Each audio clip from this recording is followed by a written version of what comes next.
just being uncharacteristically quiet, which means that there's trouble brewing. Oh, totally. That's it. Um. All right. Where were we? Welcome back to the Cryptic Cabal. Tuesday. Season 2 of Session 51. Chaotic Tunnels of Moors. However, before we get to that, let's rewind the clock for a moment to talk about where we were last time. Back before Wara's water was working, and he had to deal with that kerfuffle. The party found themselves back at the city of Salvatore's Rock, where they had basically, after going through all the loot and taking up their pay, decided to collect a couple of their items and then investigate into how to get to the next cities. With the help of their new friend, the Tome Dragon that has somewhat joined them, not on purpose because I thought Azurus was going to be gone. So ironically, how that's kind of working out though. Um, the party using their newfound ally managed to figure out which shop in town had the answers they were looking for escaping into the tunnels and heading on to the next town to explore.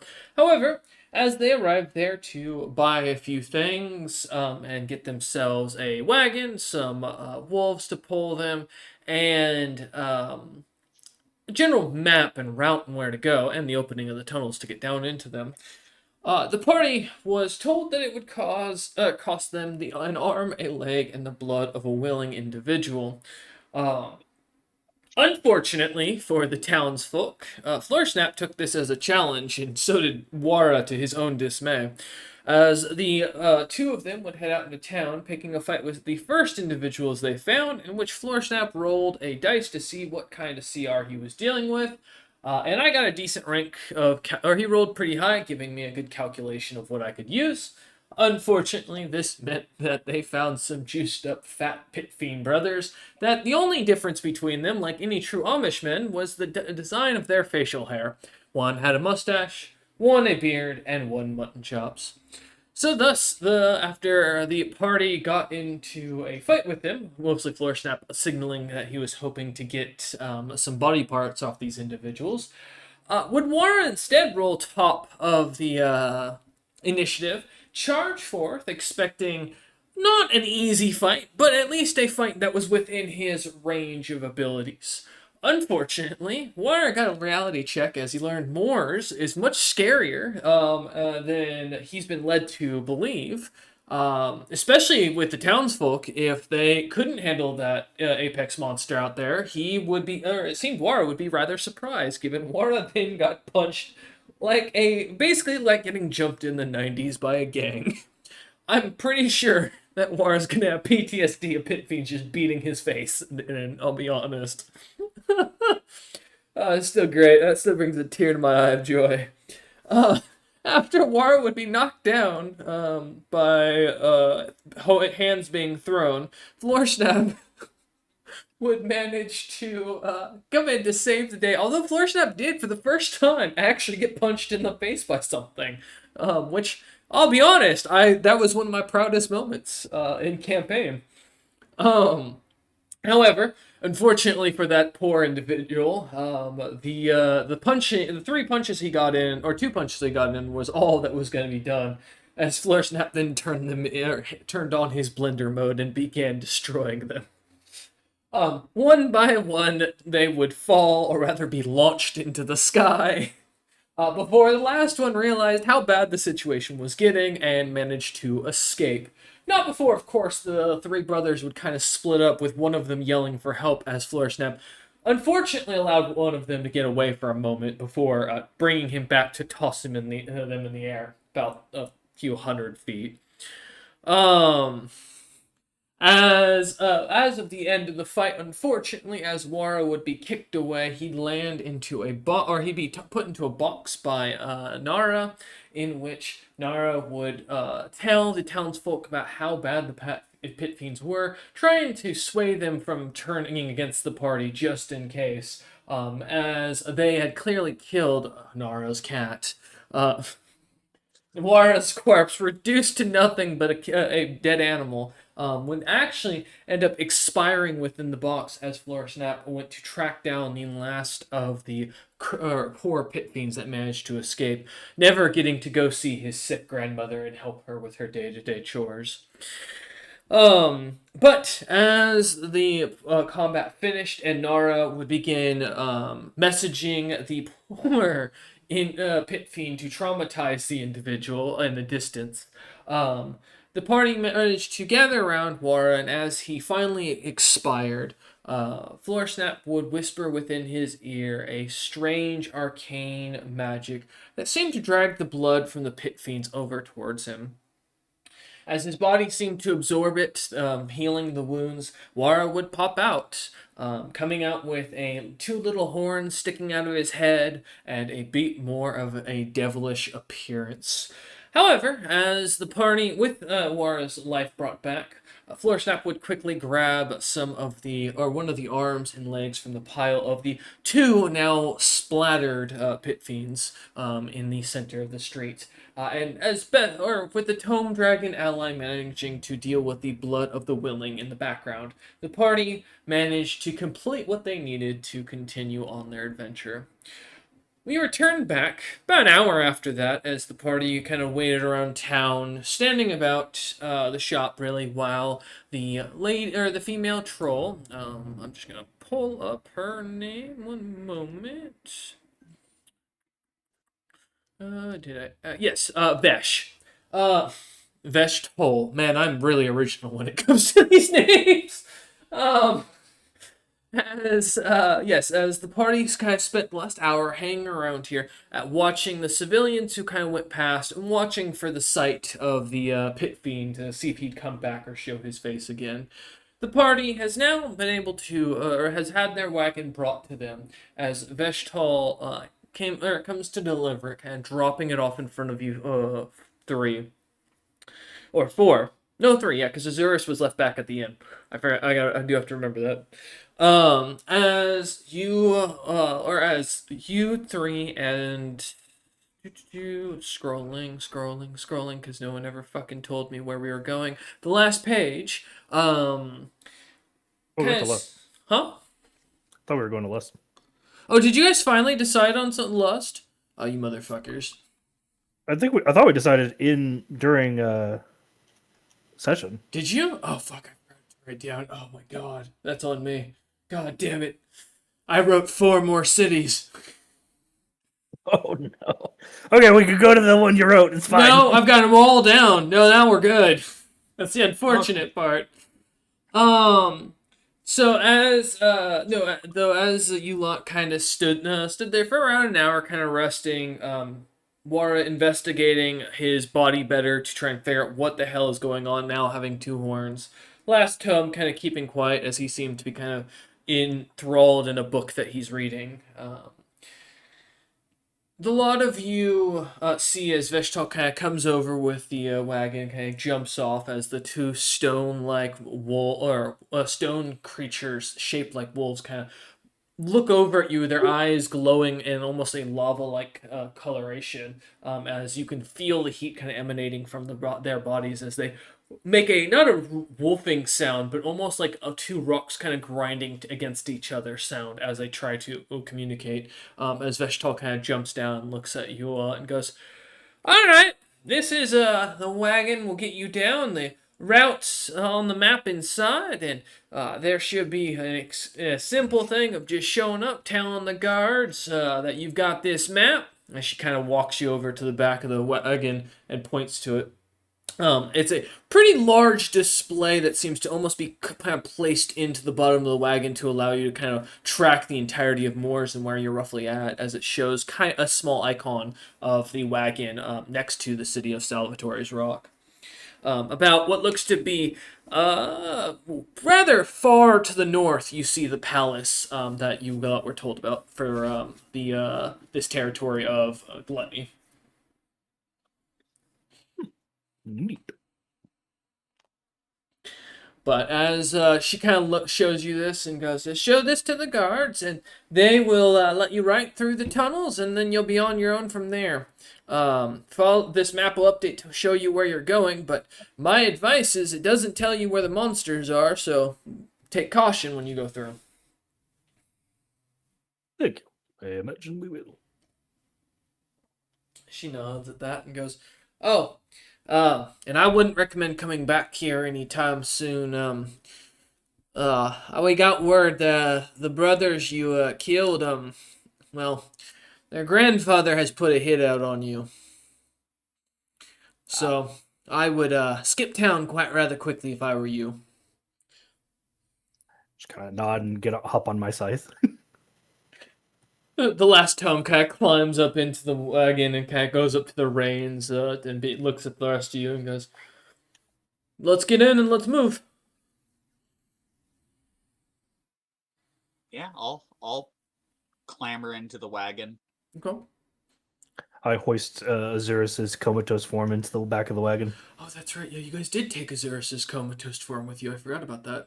So Vicarette's the Yeah. only one being left behind. Oh, that'll be funny to be later. No, we'll leave where she's coming with. Oh, you're gonna Yeah, okay. Vic We went back and grabbed everybody. You're gonna, that's the plan. Okay. the captain's side at this moment because she needs him for glove fitting.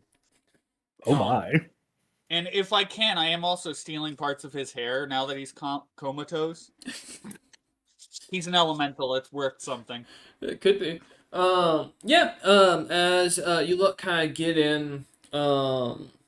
The last tome kind of begins to drive the wagon with a lot of you kind of getting into the back, heading back towards the Village Eaters Inn. And as you lot kind of go in to get the Hylians that you all, the 12 crew members that you had, you do notice as you go in there, they are not in your rooms anymore. Does not seem to be any sign of their location as you look about. I think Uh-oh. they have set their sights on conquest. Florstep, imagine like stroking his Fu Manchu. Yep. Like in the back of my head, it's just like, I'm so proud of them. It took them a while. As kind of accepting of this, not worth investigating as you close the door and kind of turn, heading back out.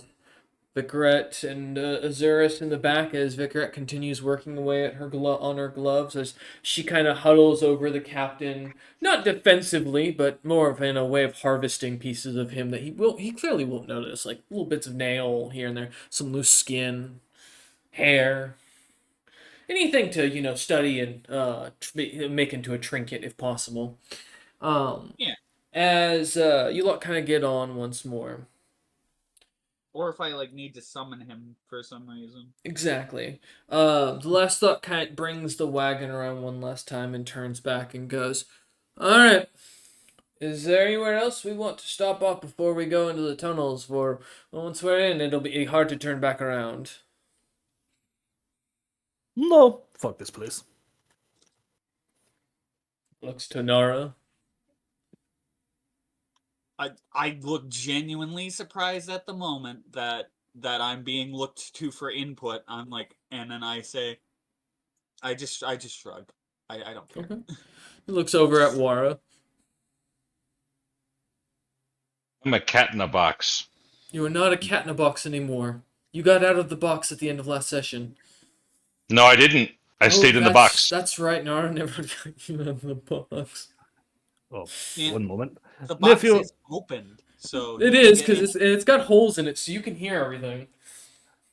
nephew here. I understand that this is useful for cats. And I just start putting fucking sand in the bottom of his box for him. Just kind of scoops him up with his telekinesis and sprinkles it over the holes that you're breathing through. Water, you are now covered in sand in a box made of solid stone that has holes in it.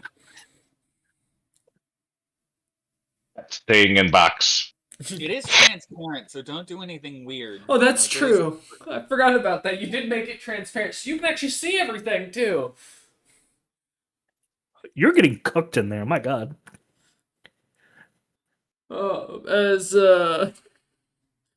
You can kind of look up at him, Wara, just kind of like just staying in the box, not moving, just quietly breathing there. Can last shakes his head, turns back and uh, goes ahead and click or racks the reins. Let me just roll for this.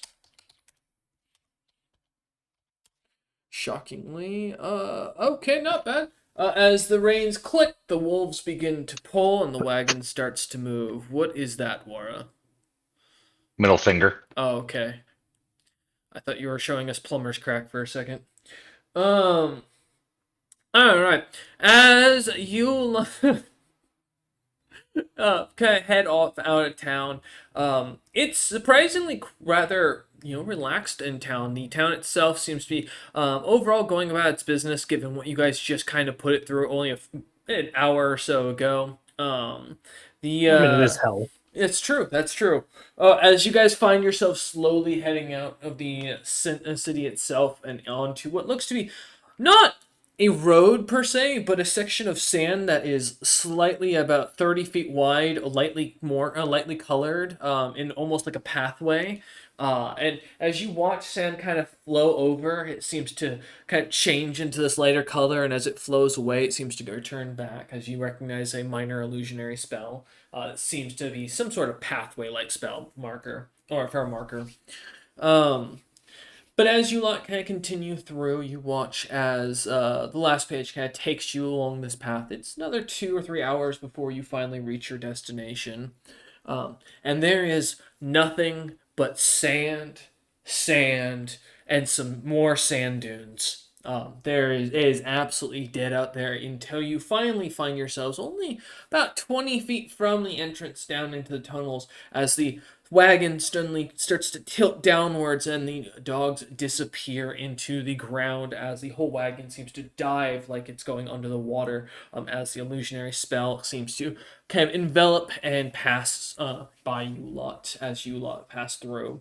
As you come down into a darkened, well-carved kind of obsidian square box-like cave, you see two large pit fiends with kind of blackened markings around their eyes, wearing heavy full plate made of what looks to be green adamantine.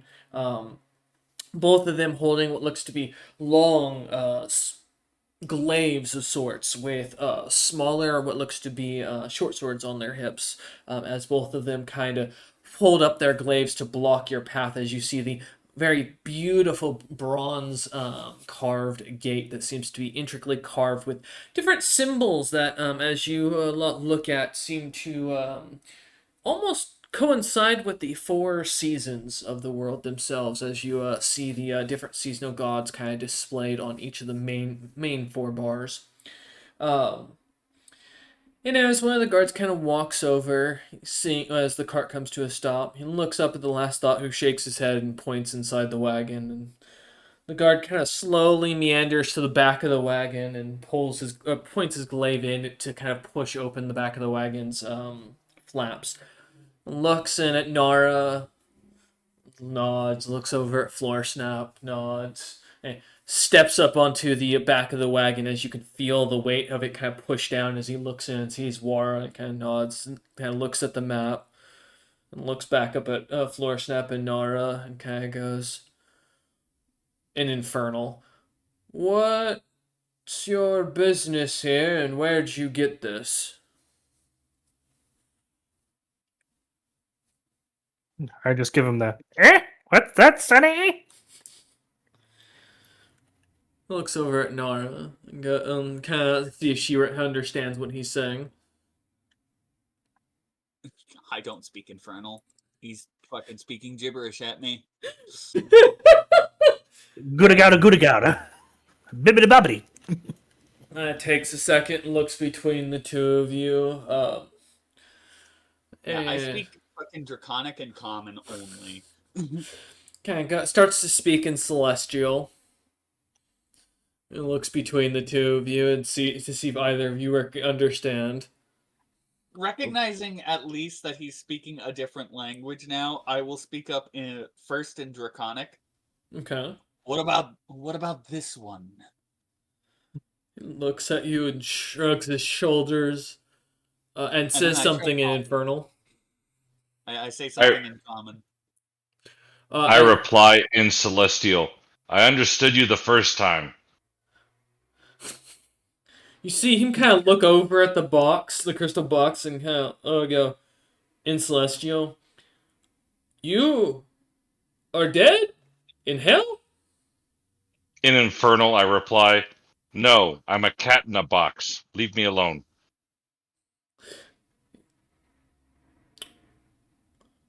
He kind of pauses and like looks at Floor Snap, looks at Nara, and then goes in Infernal.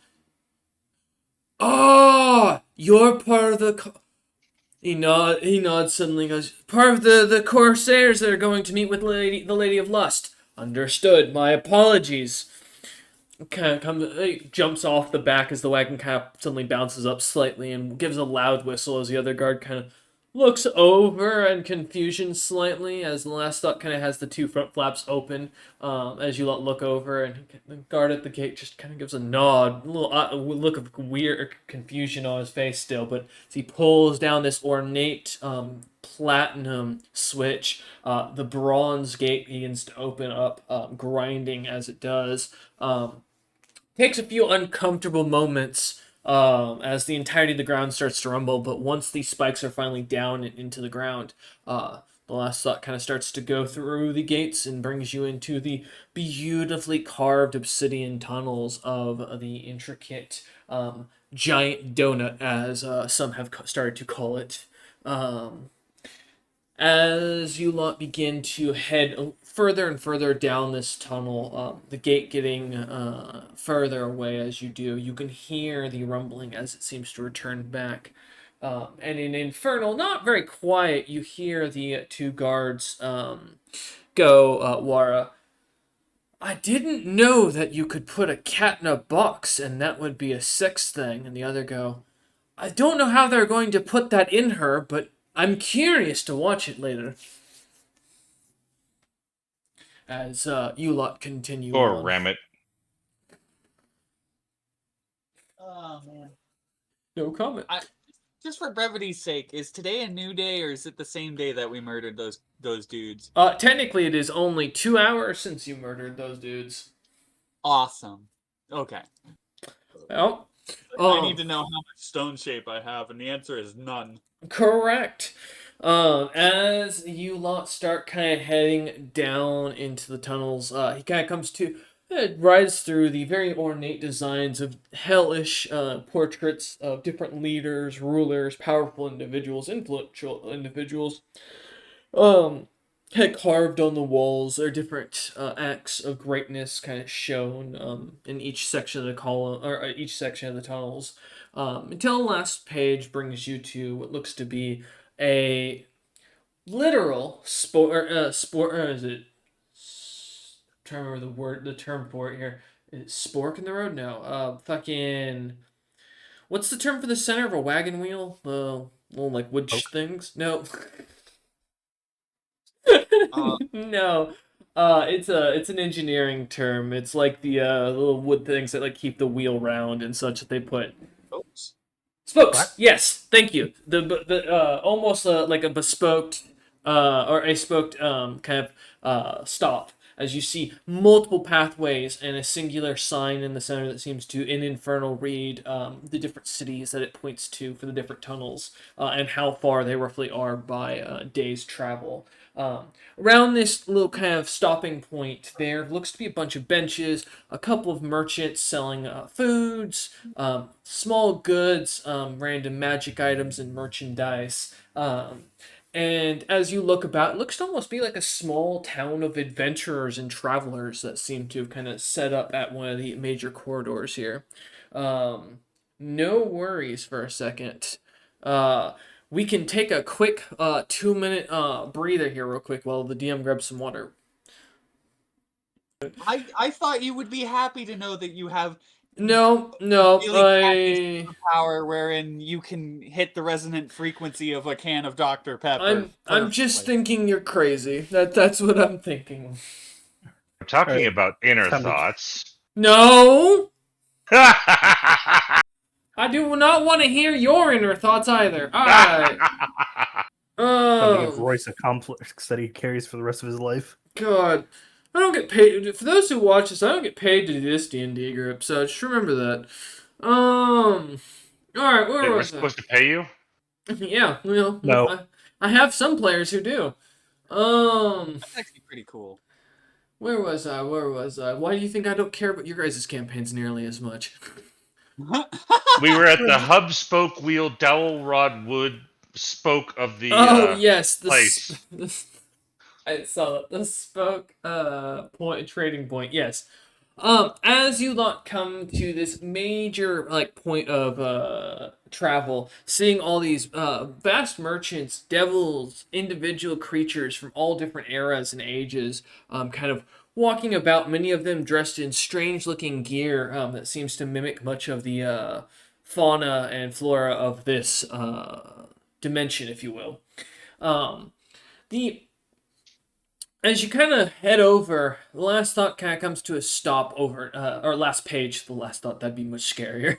Last page comes to a stop at the edge of it, seeing the bazaar, and kind of looks back at you lot. As you kind of see the many merchants, the many food stalls, the locals kind of hang out, and kind of, as he looks over and go at you lot and goes, "Do you want to visit, or do we continue on our way? It'll be probably around a few months before we'll reach our next location. We'll have a few trading points along the way, regardless." I just looked at Floor Snap. It could be fun. Besides, Vicar might find something interesting. I have these useless fucking soul coins. Might as well see if we can buy anything with them. As he kind of nods at that and starts to kind of make his way over to what looks like a stall where a few other wagons are kind of parked. A few creatures similar to your own kind of seem to be set, devouring what looks to be a red liquid from a obsidian stall of sorts that seems to have little screaming souls that look to be not humanoid, but more just roundish and like head-like of multiple different types of creatures that seem to almost bubble out of the lava and then wail as they pop as the creatures kind of bite down and bite into the strange liquid. As you kind of walk off the back of the wagon, are you getting out of the crystal sarcophagus or not? Are you staying in this damn thing? I am staying in the box. I'm floating him with us, and I'm just kind of making him. This is the most unique choice of character development you've had here, alright? Man just wants to challenge the DM here. Okay. As you kind of, or as floor step just makes you float. Well, Warren, I feel like you as a player will appreciate this, as you're old enough to remember when action figures were like really big, and like a really mainstream thing. A lot like a Star Wars figurine, you feel like you're just in a plastic box kind of being floated around as a collector's item for Floor Snap to show off. You do see a few individuals admiring you, and a couple seem to try to stop Floor Snap and offer him deals for you, as if you are a commodity. There's one of them is talking about how like, oh, well, we're kind of fortunate. The price is going to be a little bit lower because obviously the box is damaged. Look, this one's got like white fur. See, if you want him in pristine and the collector's edition, he's got to be golden, like, and he's got to have the little halo thing. You got the wrong version. This is common, so we put this at like half price. Oh no, I assure you, his box is entirely intact. Floor Step shakes it violently. Oh, this is one of those models. Okay, this is a collector's item, but like not the kind you want to find. Bro, it's just got like. Go ahead, sorry. Again, we are in Lust, so maybe they're Not into yet. that. No, you're just underneath the tunnel. So this has as you look about, has a mixture of devils from all of the different sections of Moors. So there you are still under gluttony. right now only a few hours away from where the gateway was that you came through. Um, as you do see some lust demons, but I will say there are a good few that like a couple of devils and such that seem to kind of glasses up, little like fucking braces on, sniveling noses, looking and inspecting everything about Wara as they like look at him, comparing to their own. As weirdly as you look over, Wara is not the only of his clan that is down here. As you see other members that look very, very old, and seem to be wearing like leathers, almost in a barbaric styling, that are kind of more like furs thrown on themselves, that are kind of strapped loosely together, not really actual proper leather armor. Their weapons, as you look at them, are like little bone daggers. They seem to be completely preserved in ice sarcophaguses that are both perfectly clear and freezing to the touch, but otherwise pleasant to stand next to. As you kind of look over their floor snap at one of the individual nerdy looking devils that are kind of inspecting Wara. You have the telltale side of like whatever the equivalent of Cheeto dust is all over him. Yeah, 100%. Although he is being respectful and not touching your merchandise. Although they'll he's put on- breathing heavy on it. Good. What was that, Nara? Sorry. I said, yeah, they'll put on gloves for that. Yeah. You know, you gotta That's for stand my your scene. collection. Exactly. Actually. As one of the individuals kind of walks you over to his stall and shows you his versions. You see a collection, and these look to be, like I said, very primitive, very old looking.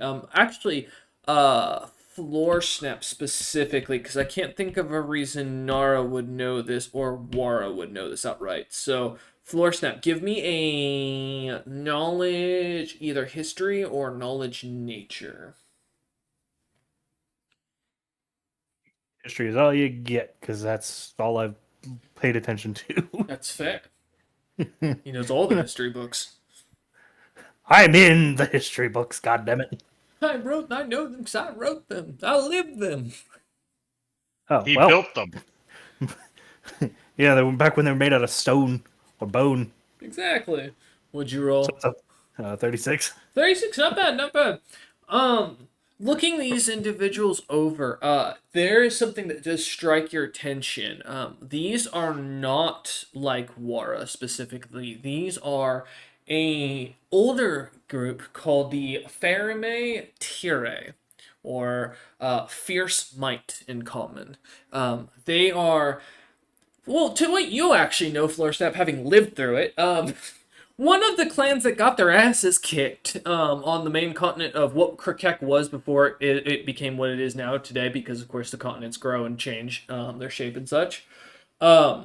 And basically, instead of sticking around on the main continent to fight the other demon folk and get enslaved, they ran away. And they ran away to the they ran away into the Underdark to later apparently pop up in the North Pole area, where they set up a territory that later became where one of the Closen basically came from, or the devil people of the more material plane.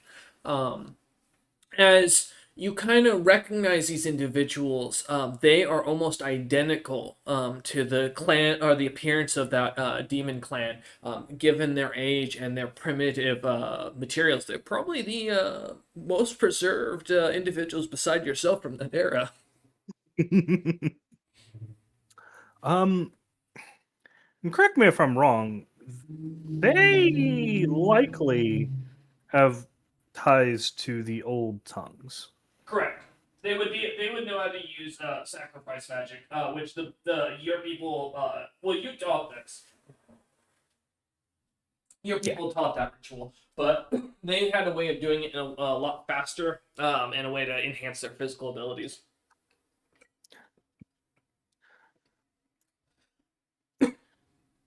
Gotcha.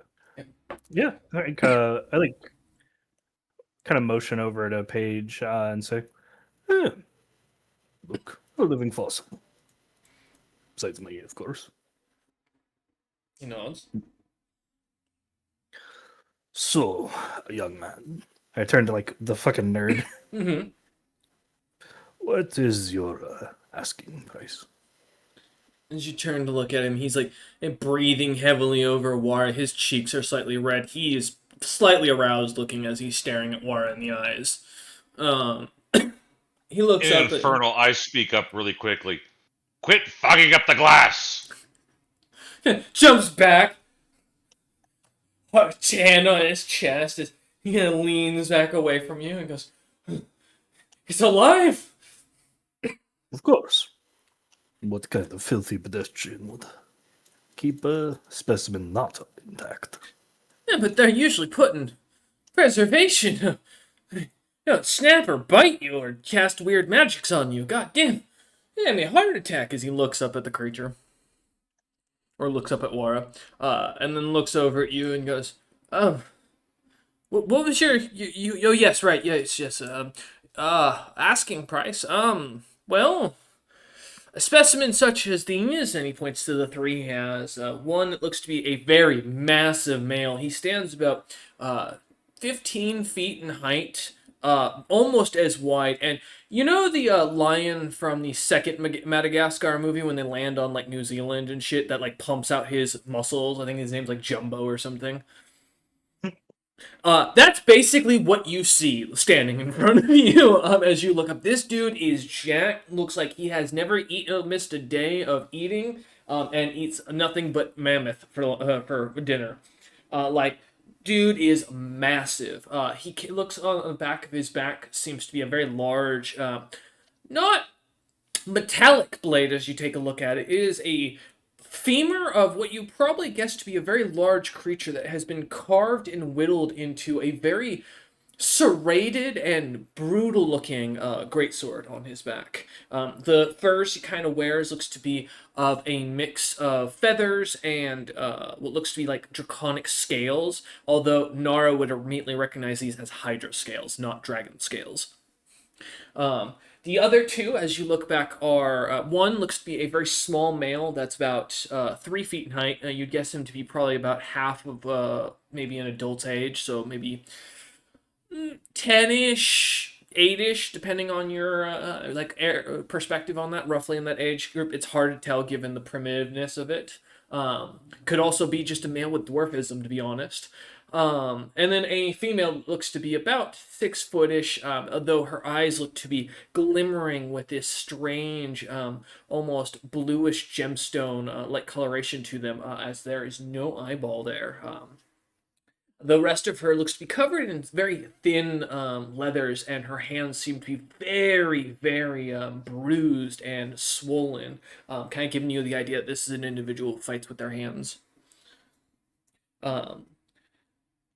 The child having the bone daggers, for reference from the earlier description, as you look at him. And he kind of looks up at you, though, the nerd, and kind of smiles and goes, I couldn't say to let these go for anything less than, I don't know, 50,000 soul coins for the small one, 75 for the female, and, well, the big boy here, I think, is my best seller for around 200,000.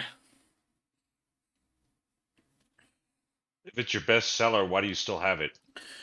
Because I've already got a buyer somewhere else that I'm taking it, but if in case I find a better buyer, I plan to end up offering it to them. This is my third time going back this way, as the nobles like to give offers only at the last minute. I feel it's very much just a torment to me, but the money up front is still quite nice. Fascinating. Are you a gambling man by chance?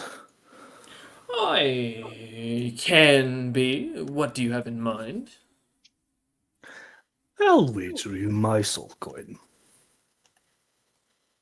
Kind of looks you up and down and goes, do you mind if I bring up my appraiser to verify your value?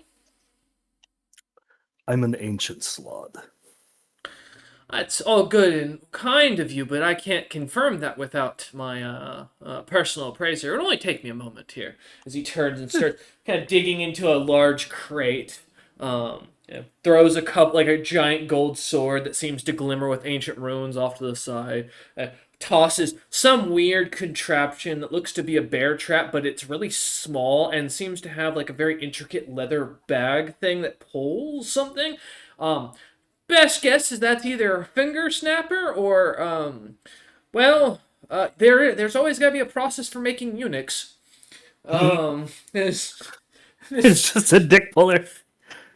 snap or biter would be a good way of putting it. It's like a bear. As you look at it, it's like almost like a bear trap, but with a little leather bag to catch the testicles and a little sack to catch the stem out. As honestly, you realize that probably have a lot of value down here. Kind of chucks this out.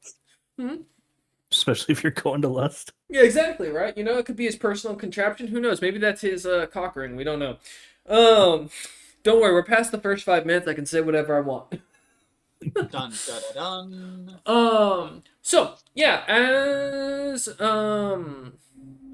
he kind of finally pulls out this what looks to be strange, large, silver-like mirror object. He kind of walks over to you and kind of bites his thumb, and it lets his blood kind of leak onto it. As the blood kind of seeps in, the mirror begins to kind of liquefy and kind of begins to take shape more into a crystal ball as he kind of holds it up to you, and it literally begins to show your information, Floorsnap. It says Floorsnap's true name, which, by the way, anybody who's reading this, please give me a fortitude save. Because firstly, the sight of it's going to make you vomit. Then we're going to go to the will save after that, if you survive that.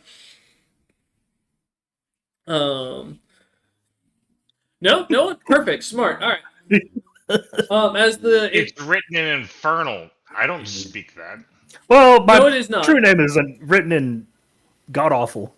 What it is written in to you, to each of you, will be in your common tongue, whatever tongue you naturally speak. For you to be I able ain't to see. looking because I'm closing my eyes again. Smart. And Nara, are you just keeping your eyes out for any weird things, or are you kind of staring at the crystal ball? I'm just looking for weird nonsense. Okay. My job is to keep these. My job is to keep myself and these people as alive as I possibly can. Keep you What's the alive word? and your insurance policy with them to get out of here. Yeah, I got you. Alright. Yeah, as you kind of keep your eye out in the background, give me a spot check real quick. As Oh boy. Floorsnap begins to kind of see his information pop up, his actual age, which Floorsnap, it hurts to be reminded how old you are. You forgot there was that many birthdays since then. You know, you stopped counting after a certain number. It's just like wince. It's like, ooh. That's why And then, that like- hurts. It's like, unlike Nara, I've been fucking living all of them. As you see I each most each of individual. It's only the last chunk that are complicated. Yeah, as you see, Floorsnap, your birthplace, your home tribe's name, then a little bullet points of your greatest deeds, none of which have happened during this current time period, as you notice, all from your past life before joining up with this party. Yeah. It's not my fault that you're like a pentillion fucking years older than me. There's a lot of zeros as you look at as you take a quick peek for the briefest of seconds. Okay. Go I ahead. do have. I'm double checking things. Okay, Okay, I do have blind sense, so that might affect things. fantastic. 60 feet. Okay, perfect. I'll keep that in mind. I appreciate that. All right, as Nar's kind of watching about Floorsnap as he finishes, the nerd kind of finishes looking over your information. He kind of his eyes grows wider as his glasses kind of sleek down his nose as he has to sputter for a second as it stops and kind of pushes his glass up and sees the value of your soul at the very bottom, and there's a lot of zeros, and goes, "You want that against my inventory? What's your game?" Well, it's simple, really. I'm going to whisper you a truth about the world. And if you care about your inventory afterwards, we'll negotiate. Kind of looks at you with a perplexed look on his face, kind of fully what do you mean? As he kind of stares and goes, rubbing his 3 chin hairs that are all each very greasy in their own right. As he kind of looks at you and goes, "You're going to tell me something, And you're gonna bet on whether or not I feel the consciousness to keep on going with my life or to just give up. More or less.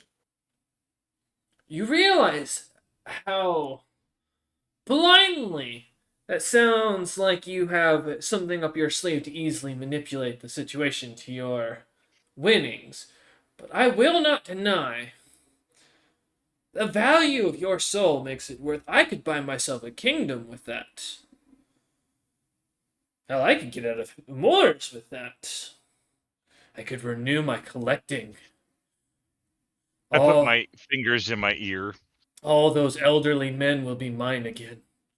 As you see it like start to lick his lips in a very creepy but lustful way as he kind of starts to fantasize that in his head and then kind of shakes it and goes, "Fine, you're I on." disassociate from his comment on old men. Yes, fully lives in. No. I was just like, nope. Hey, look at this shiny bubble. Oh, well, that's very interesting. It's a bubble, right? You know, the shiniest I've seen today. I just kind of nod and like smirk and say, "Very well. You will, of course, have to listen.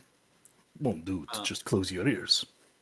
Also, for reference, Mhm. upon hearing that, because Vicaret has no way to, it has very poor judgment of age, she will clandestinely scoot Azurus away from this guy Okay. Keep that in and put a mind. blanket over him because he kind of looks like an old dude. Well, right now he's in a cocoon, basically. Yeah. I start Um, shaking my head with my ears and with my fingers in my ears and start humming. it's like two old guys talking about their interests. It's like, no, I'm good. All right. He kind of leans forward and looks as he looks at you, Floor Snap, and nods. Oh, the go ahead. Gotcha. I lean close, almost like a lover, and begin whispering the truth of the world. What do you say? Oh, the world is entirely an illusion. It's all run by a red-haired man. Everything you have ever experienced, known, loved, and have held dear in your life is an utter illusion and is taken for granted by a group of people who meet weekly and don't care a whit or know who you even are. You fucking asshole. Alright. Roll me a diplomacy check, and I'm gonna have him roll a sense motive because I'm gonna be honest, he does not believe you in the slightest and thinks it's bupkis. However, I do have stats for this, so. Oh my god. Thank god I rolled badly because, man, if I'd crit for that, that would have been horrible for both of us. I'll be right back. You I rolled a know, 39. 39. Kind of looks at you. Actually, gosh. So you're telling me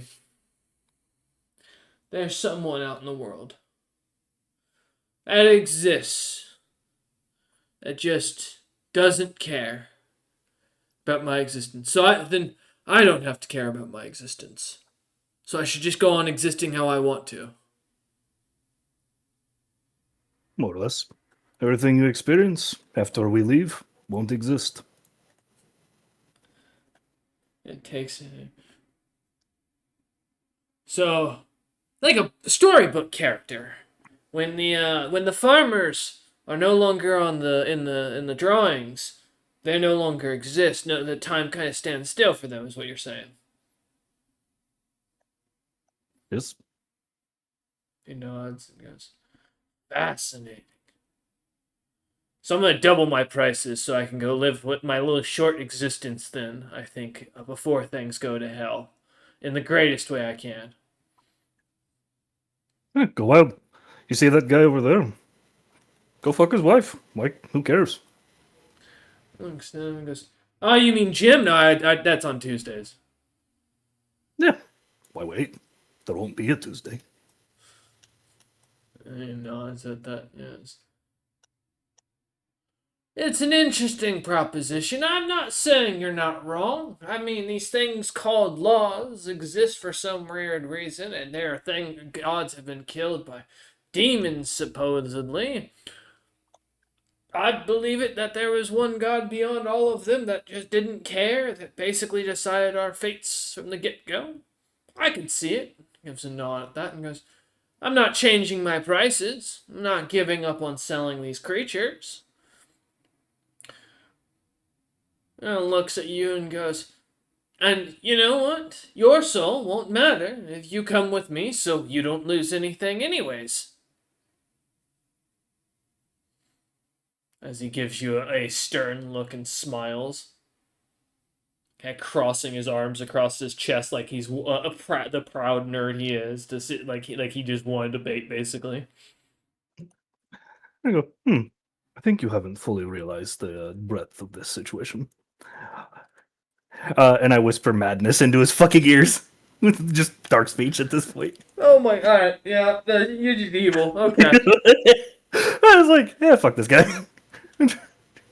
Well, language. I tried to give him out. I tried to give him an out, and he just decided to keep pushing. Bro's not giving up. Alright, let me go for my fortitude save. Surprisingly, nerds be thick. I don't think that saves. So he kind of, you see as his ears begin to bleed, as he kind of shakes his head and kind of goes, stop, no, I refuse. And he kind of, you see as he goes to reach into his mouth, and he pulls on his tooth, and as it cracks, you see as him and his merchandise suddenly vanish into what looks to be a flash of light, as the trunk as well disappears, leaving nothing but an empty stall. As he no longer lays there, the other merchants nearby suddenly are looking at you lot with concern as a few of them start to do the same, vanishing in beams of light. Yeah, went back on his deal. All because of a roll of dice by a red-haired god. I did whisper it so you fuckers don't have to deal with the truth. It's true. I will say, as you watch this, more and more merchants kind of start to pack up their stuff and start to either get in carts or start to run off. A few of the adventurers and travelers amongst the group don't seem to be bothered or care whatsoever. Looking and kind of on as many of the local devils who call Moors home seem to more over dramatize what's happened, fleeing at the site. After a few moments, about half the stalls kind of clear out. The panic kind of dies down, and the merchants that are left behind and the customers who are left behind kind of go back to business as was. Well, we're left with the dangerous ones or the weirdos. One of the two. As you look about and see one of the stalls selling weapons, what looks to be a cab nine tails whip, but instead at the end of it, they are what looks to be long serrated crystals that, when they smack into the unfortunate slave that the stall owner is using as a demonstration, seem to not only glow red, causing immense, seemingly piercing damage as they grip and tear, shredding through the back of the individual, but they glimmer as little bits of magic kind of pulls out of the veins and the body of the slave, and kind of puffs out through the crystals in this beautiful glimmering rainbow-like smoke, as a small crowd kind of claps on, answering your question about the weird and the dangerous. That one's both. Sorry about that. No, you're good. As you look, Nora, as you kind of look up, kind of investigating this beautiful grimoire that kind of speaks about a few of the ancient dragon clans around your family's time period, when they were at the height of their power, just kind of mentioning some of the stories about some of the heroes from then. And look back up, and suddenly, like, half of the merchants are gone, including the one that Nap was talking to a moment ago. The merchant that was in charge of this tome, is he around? He is. He's just kind of looking down at you as you see this Rakshasa-like appearance. Though he stands about 3 feet tall, and looks to be kind of more tiger-like in his face and appearance overall, wearing kind of a deep cloak, green cloak. As he looks up at you, kind of smiling, happily waiting. I say very. I look him in the eye and I say,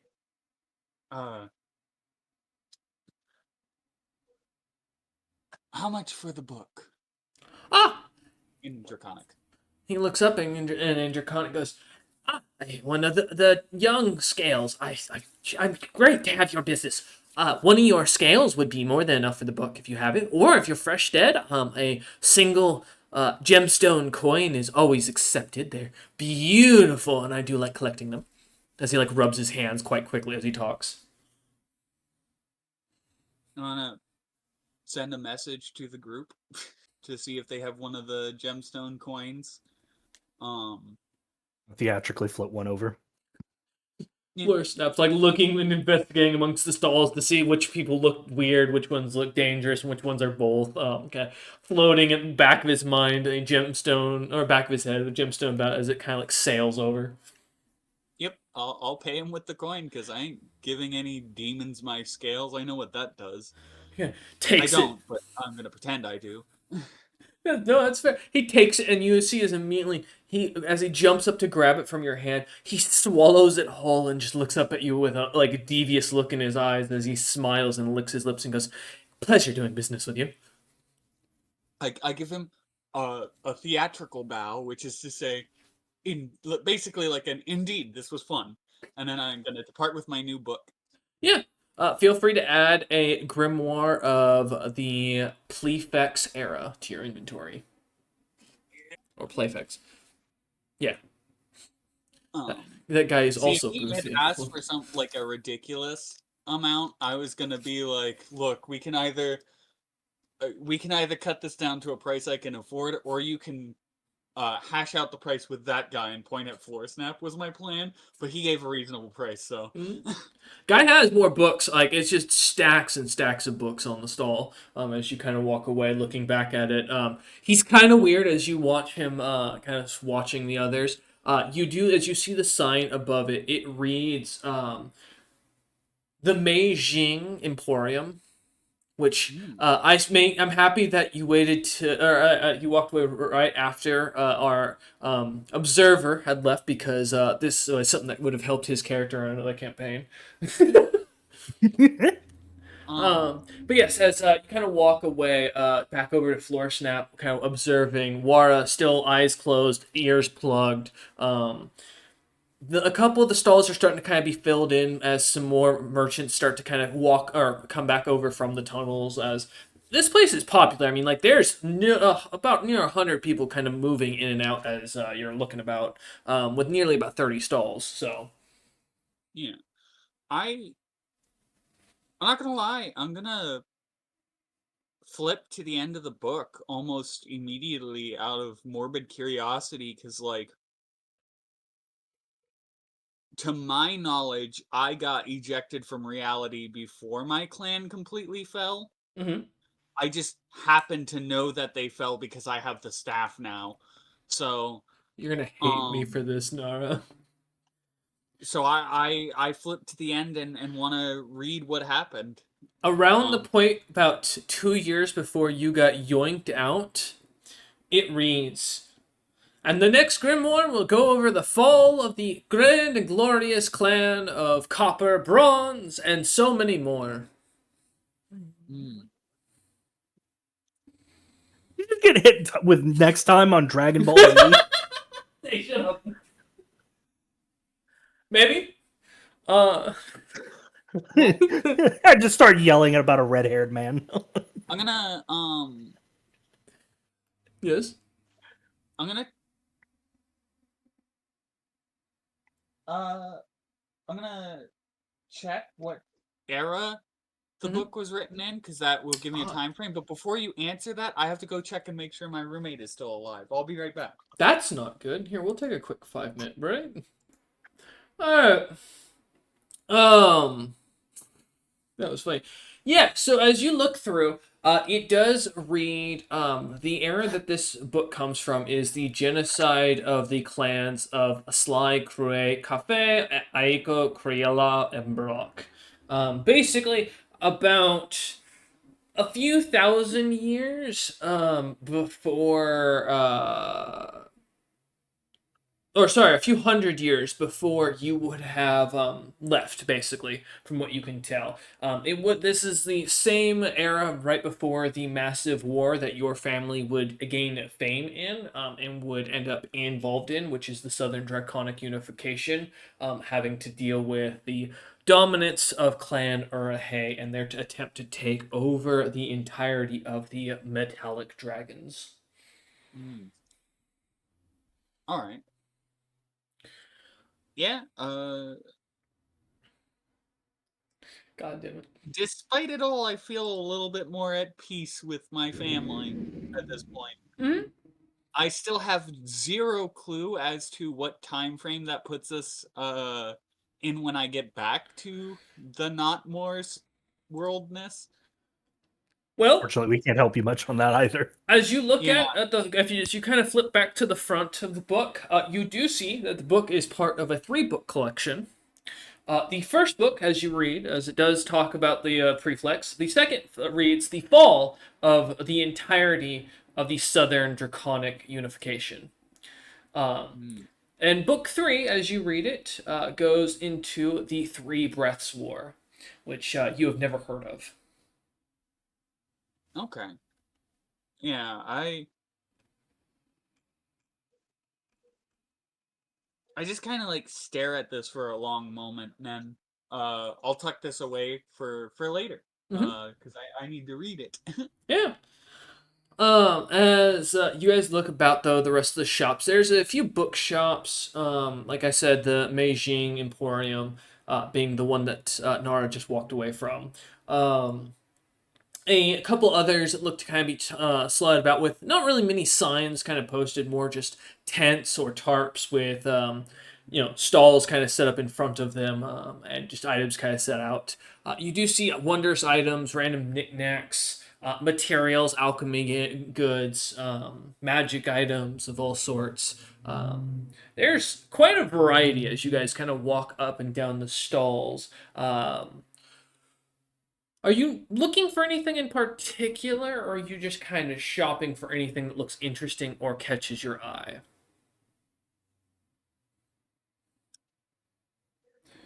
Um, just kind of looking for things that catch my eye, just random passing curiosities. I have an eye for things that would help me annoy the ever loving shit out of things that I'm fighting, stuff like that. It's fair. Copper dragon things, like Yeah, the things that make fighting me one of the most insufferable experiences a person could have. yeah, that's fair. All right. Um. So give me a spot check as you, or search check as you kind of look up and down. Um. I'm better at spot, but yeah. Yeah, I'll take spot then. While Nara does that, Wara. Oof, ouch, Nara. Ah, Okay. Wara, yeah. are you going to stay in the crystal box and just continue to float around? Yep. Okay, cool. And then Floor Snap. What are you looking for here?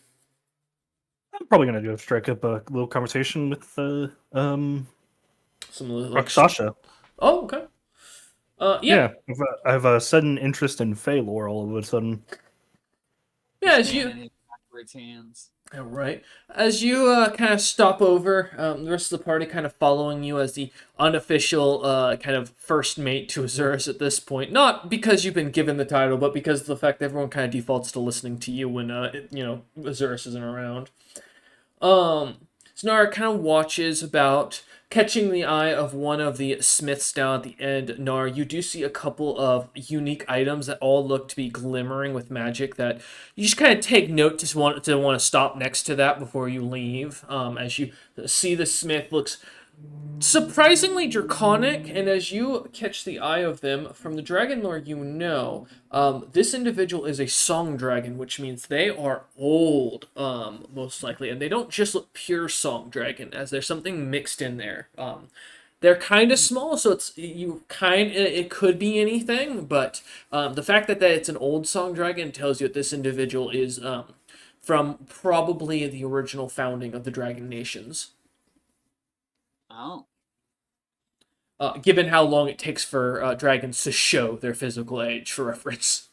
Yeah. So, yeah, you can tell this individual's their scales are very dim and very like thin looking. Their body is very almost kind of crotchety looking as it's pulled over and almost in a hunchback. Their arms slightly in jagged angles where bones don't look like they've healed right in recent years. But the individual seems to still be hammering away at something as he works with a small kind of kindling and fire and a almost unique looking smithy of kind of different objects.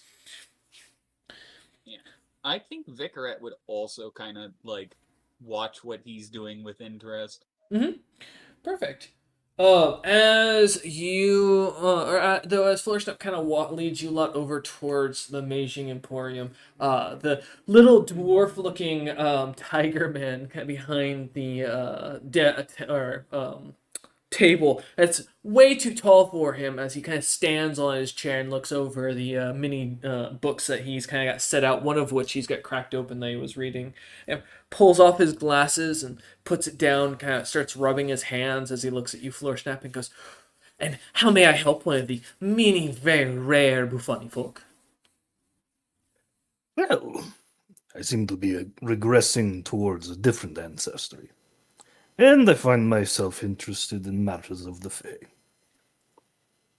You wouldn't happen to have any tomes or anything of that nature, would you? Of course I do. I collect all the tomes. I am the grandest adventurer, even taught my granddaughter magic. I am one of the greatest mages to come out of the goddamn Samog clans. I've studied every ritual, and, well, I only ended up in here because I found myself in Tomb Alley, and turns out, when you bring inexperienced adventurers and they play with something or touch something without letting you look it over first, well, as he kind of runs his finger across his neck.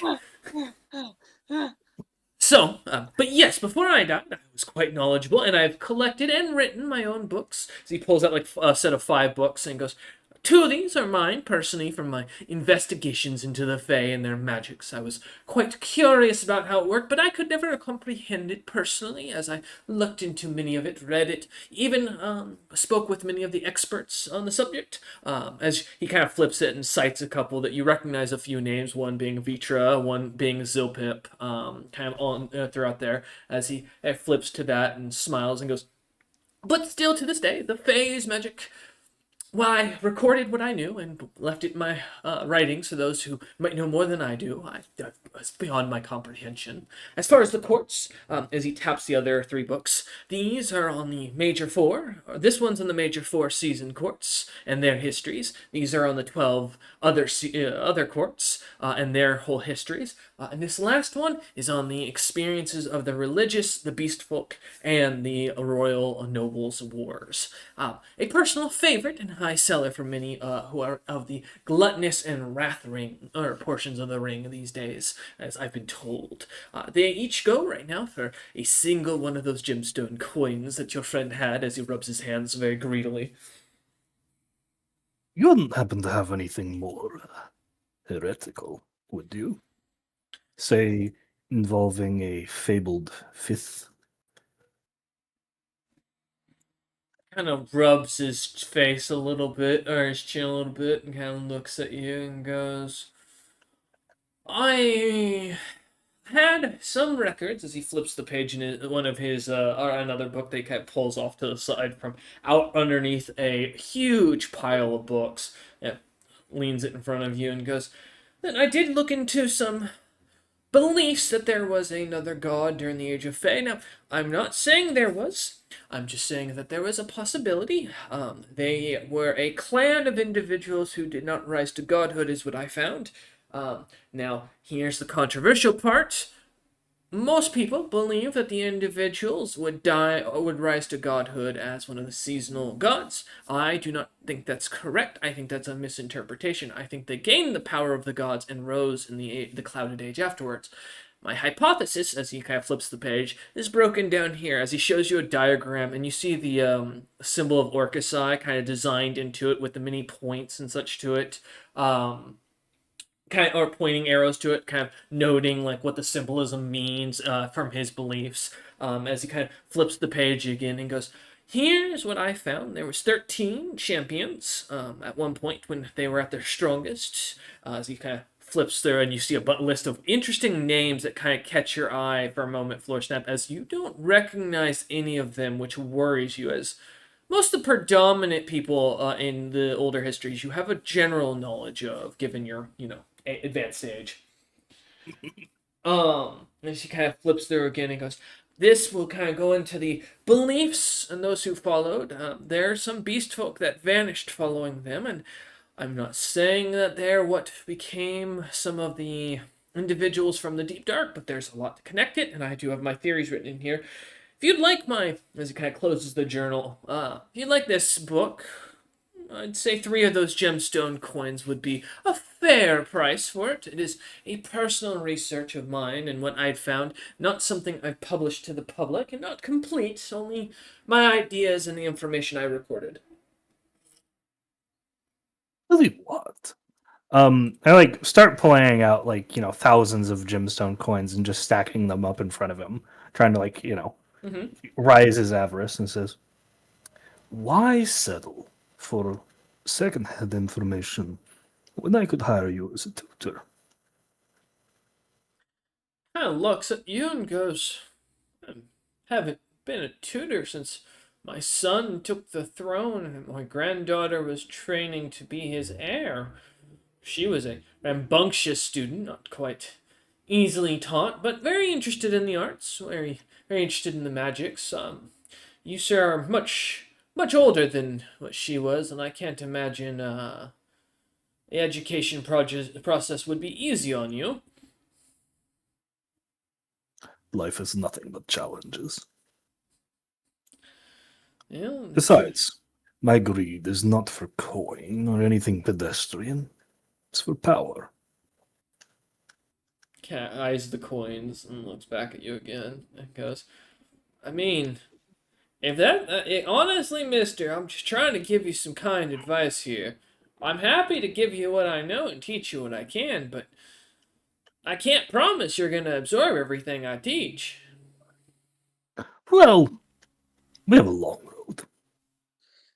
He's pretty absorbent.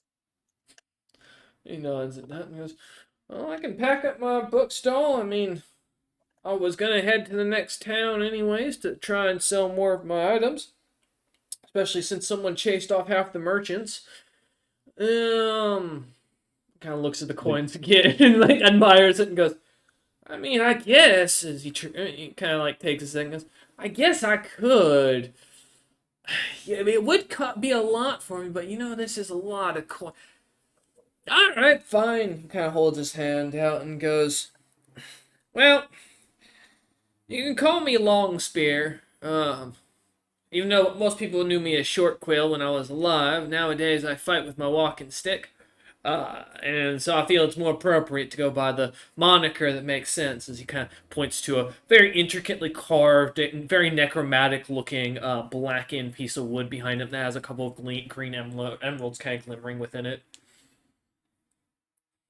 Pleasure to meet you. I'm Floorsnap. You may know me as the Betrayer. I mean, there's a lot of you Buffoni folk that claim that name. I'll be honest. If you're half of what the incidents claim, then that's enough for me to know." I'm the real one. Kind of looks at you and goes, "Sure." I can testify to that. "Oh my God, it's alive!" Looks up at. Yeah. I pipe up. I immediately cut him off. Not to be rude, but I say, you don't know that. You have to open the box to determine whether he's alive or not. Them's the rules. Looks you up and down and goes, "I don't know what you mean, miss, but..." I lean in very conspiratorially. It's an old joke. "Oh, I'm sorry, I think your joke went right over my head." As he just kindly looks at you, kind of still eyeing the giant pile of coins. I just give a light sigh. He starts It's kind of okay, gathering them. it was very funny.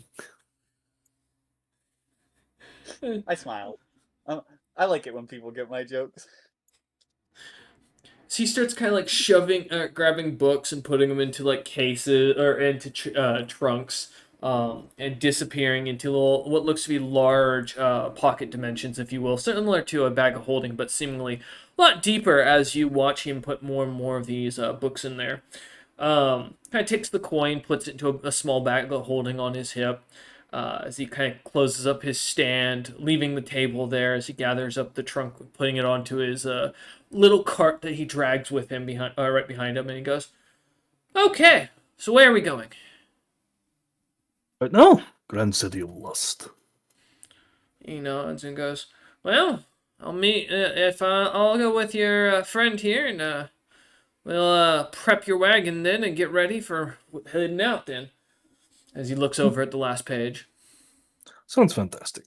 Paige, meet my new friend. Paige kind of gives Grandson. us a nod. This is my grandson, the last page. Looks kind of gives a eyebrow raise, looking between the two of you, and the last page just kind of shakes his head and whispers in Infernal, "Don't ask." As the two of them kind of begin walking off, and kind of discussing and like just conversation about who the party was, what was going on. And I am nephew, I yell as they walk away. Your nephew when you get out of the fucking box. No, few. No few. Nephew? No few. Okay. My God. He's like a spoiled child. Good. Yeah. I guess he's hitting that time of the month with the teenagers. Snap having no idea about the anatomy of Wara as he continues floating along with Nara as they will continue walking down the stalls. Compared to you, Uncle, everyone's a teenager. Or a baby. About to say, you be afraid of the people I think are teenagers. It's fair. As you lot kind of continue down the sorry, mate, someone just sent me something real quick. Those pet games for adolescents. They were. Okay, here we go. Yeah, so as you lot continue kind of down towards the stall that Nara had seen earlier, not looking through a few of the stalls here and there, some carvings that are pretty intricate and designed, a few trappings that have been kind of set up on a wall and kind of laid up for people to look at and investigate. But otherwise, as you kind of head down, and coming to the last stall where you see this smith, the song dragon kind of looks up. Clearly, the vibrant purple scales, once vibrant purple scales, still having slightly a royal glimmer to them, as the individual kind of smiles for a second, looking up and goes in Draconic, "May I help either of you? I don't recognize the toad-like one, but..." He looks over at Nara and goes, "I assume you are one of the young youth of my nation. Do you know what's come of it?"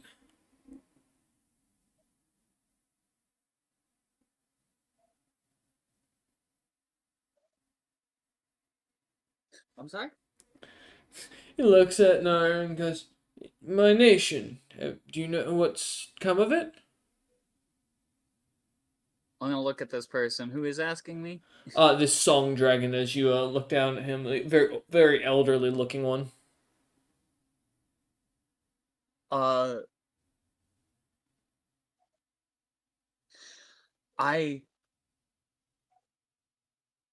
I think for a moment, and I say very gracefully, I cannot imagine a world in which the nation that you founded does not exist. Maybe not in the form that you set it up in, though. And I'll pull out the tome and, like, Hmm. offer to read it along with him, because I don't know what's in the book either. You kind of look it up as you kind of hand it to him. It kind of begins talking about the genocide of the elemental clan dragons, and he looks at this and goes, "This is unfamiliar to me. I've never heard of these dragon clans. I see the Aussie clan listed here, but the rest make no sense to me. How long has it been since the Kiog clan ruled?" As he says this, Nara, you recognize. The Kiog clan is the clan that founded the Dragon Nation at the very beginning of the First Age. Potentially, like, million years ago. Yeah, I just tell him quite honestly that, I tell him that the difference in time between his age and my age and what I know of is 1,000,000 years or more, and the difference in time between what I know and what is currently out there, I cannot answer because I personally don't know. He nods and goes, "That is unfortunate to hear, but I do appreciate you, youngling, for bringing me this news. It's good to know time has continued on and the nation still grows strong. I see your I must, staff. yes. It was made from the bones of one of your ancestors, it seems. It's got blood of copper dragons in it. It's imperfect." Mm. Yes, I'm not sure the details, but it arrived on this plane into my possession after I had arrived here, which means that, as far as I know, I am the last in my line. He nods at that and goes, "I understand that. I too was the last of mine before we finally disappeared into non-existence." And looks over the staff, though, from admiring it from afar as he goes, "The skull, I would say, is from a young wormling from the founder of your people, given the look of the mana coming off of it. Um, if I may, kind of like holds his hand out. I might be able to tell you of something of what is wrong with the item." I, uh, in much the way that, have you seen that image of like the little undead holding up a sword above his head in like reverence to like a much bigger, scarier like creature? Uh huh. I do that to this guy because this is the founder of the dragon. This guy is related to the founders of the Dragon Empire. I don't care what kind of arrogant piece of shit dragon you are. This dude seems important to me, and copper dragons tend to be more humble than most dragons, anyway. I So will say, yeah, His sense of arrogance is earned. his clan is, for your own reference, is the clan of dragons that managed to unify all the other clans under their power by both military and diplomatic might. yeah, Dude so basically did what no one else has been able to do, because basically the kingdom has, for some point, at least been somewhat unified throughout its history since. But yes, he kind of looks at the staff, kind of holding it over, flipping it back and forth. I do add that I would be honored. Kind of smiles at you, at that, and kind of nods. Kind of looks at it and goes, "You need to silence the screams of your ancestors who wish for the death of those who caused your misfortune. This item, it is old, but it is young." As he kind of like holds it in his hand, kind of stroking it slightly, and goes, like rubbing his hands across the words that are kind of carved into it. And kind of as he does, it's just mostly a smith's mark, but he kind of looks at the words of the clan of Plefax and goes, "I think that you're supposed to bathe this in the blood of something that caused your family a great problem. It has a mix of both bronze and copper, I've noticed as well, which tells me that your clan is not just your own, but you might be related to some of those who served under the Urahe, as well as those who went to the other lands, at least from what I've been told.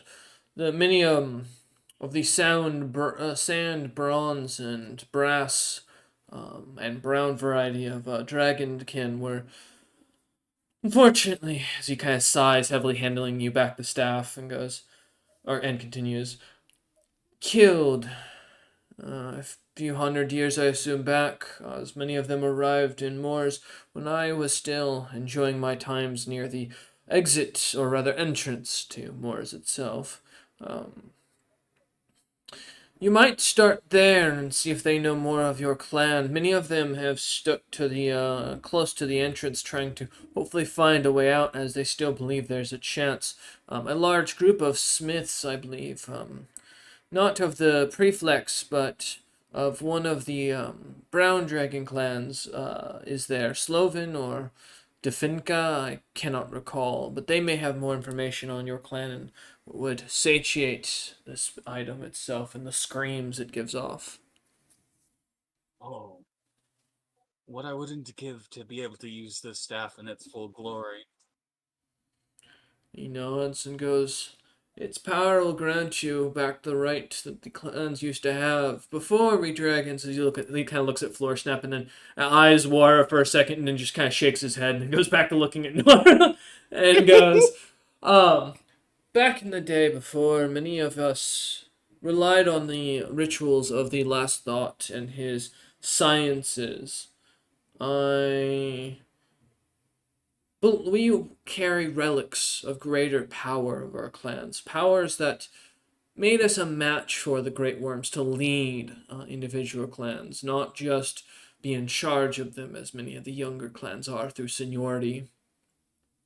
This young Nara, as he looks up you, Nara, as you realize you never gave him your name, and continues and goes, is one of those such items handed down through many of the generations.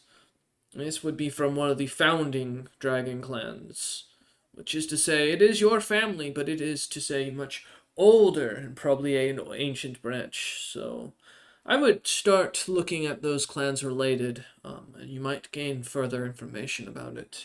I sadly can't speak to this one itself, only to the fact that it was made after my family's downfall, I would guess, as kind of points to the Moorsbane kind of symbolism in it, and goes, this would not have been acceptable when we made items ourselves. We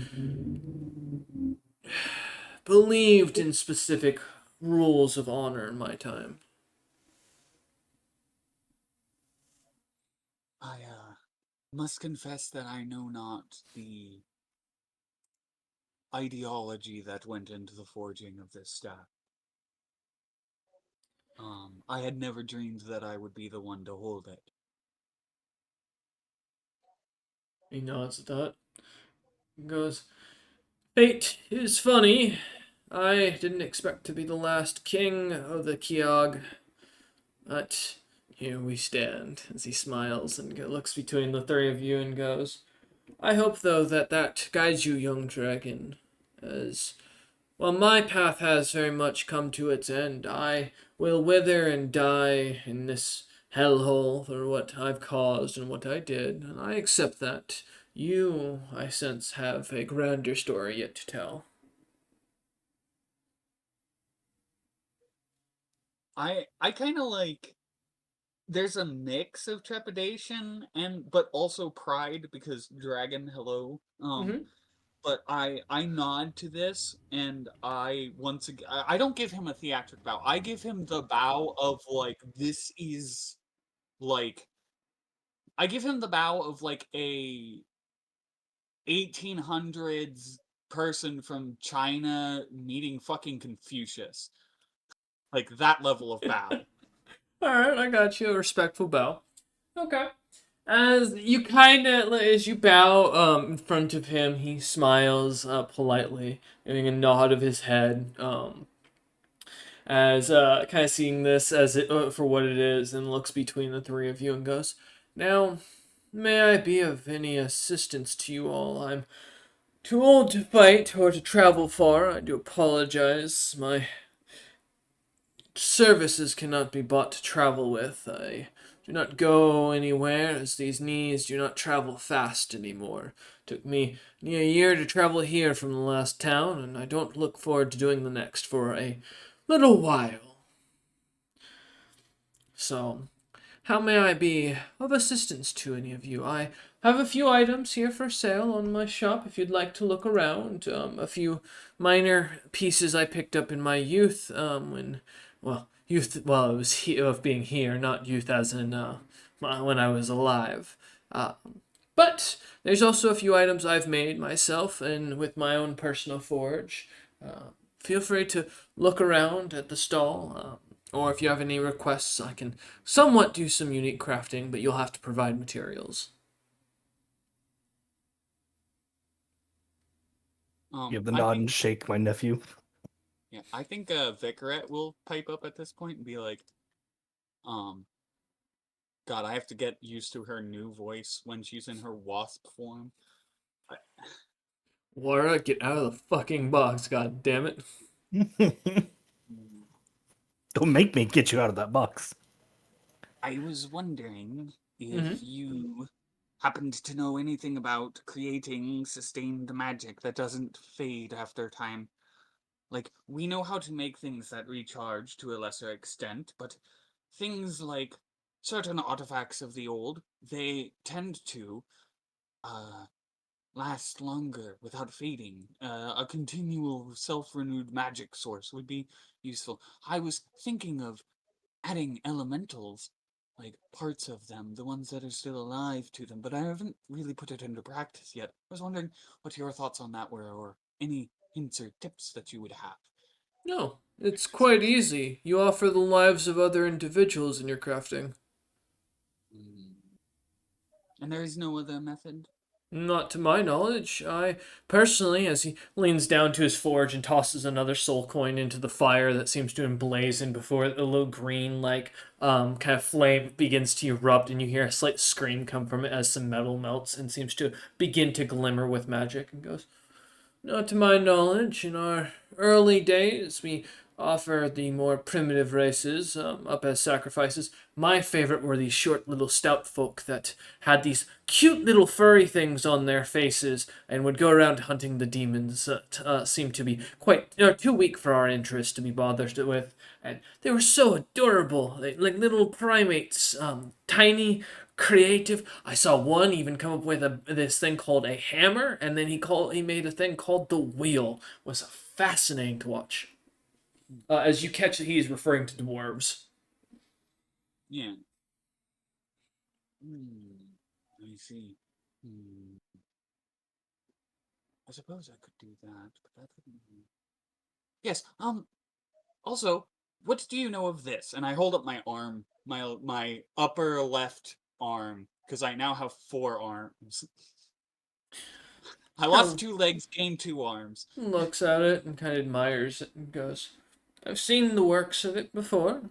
There's a craftsman deep in the one of the other continents. I don't know the name of it, but I've heard a tale that they're someone who was capable of creating anything from the materials they dig out of the mountains. I think they were from some place that had mountains like a spine, is the best I could tell you." Like a spine. Excellent. I will have to look into that. And lastly, You know, Vicaret like taps her fingers together as she thinks, and says,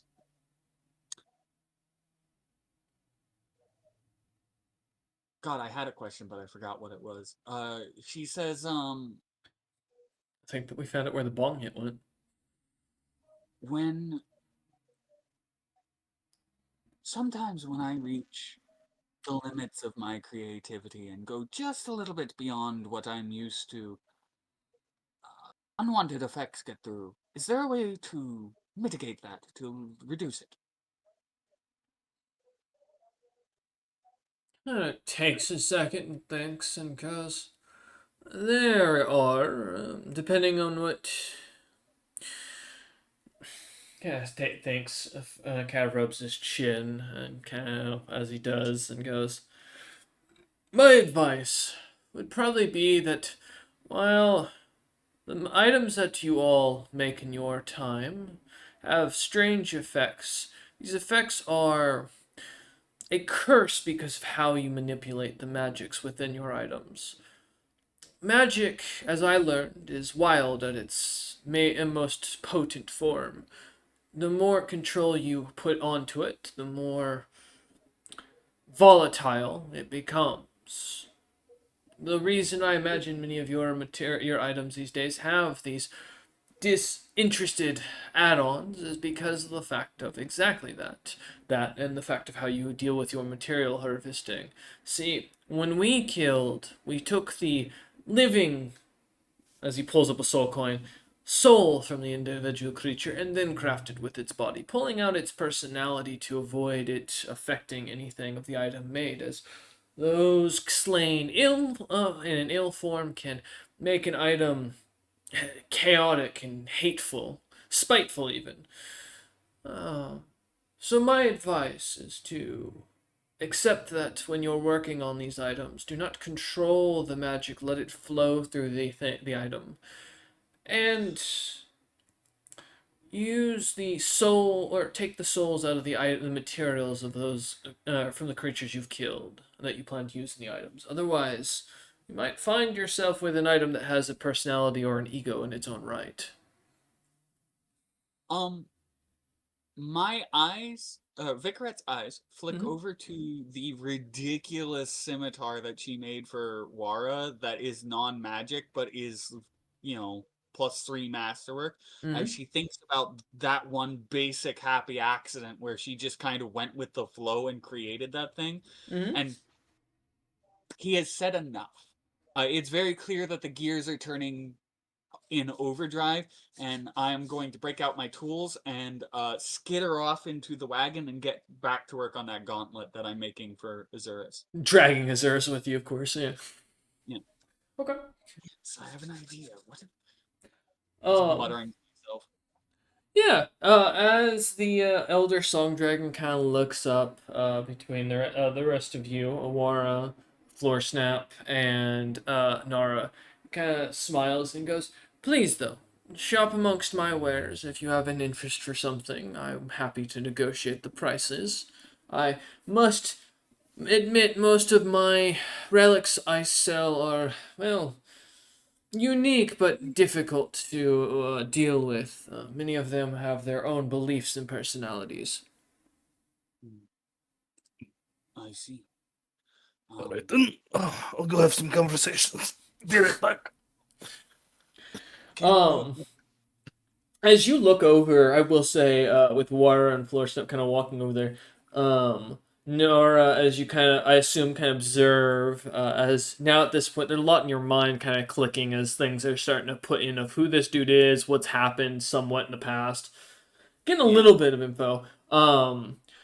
You do looking over at the merchandise behind him. You do see this statue that seems to be almost exactly designed to mirror a beautiful, bewitching-looking demon folk female who is dressed in this gorgeous gown, shown in a very powerful and proud kind of state as she looks out. Her eyes kind of glimmering with what looks to be little bits of red liquid that kind of seems to wash down the side of her face as every once in a while it seems to activate.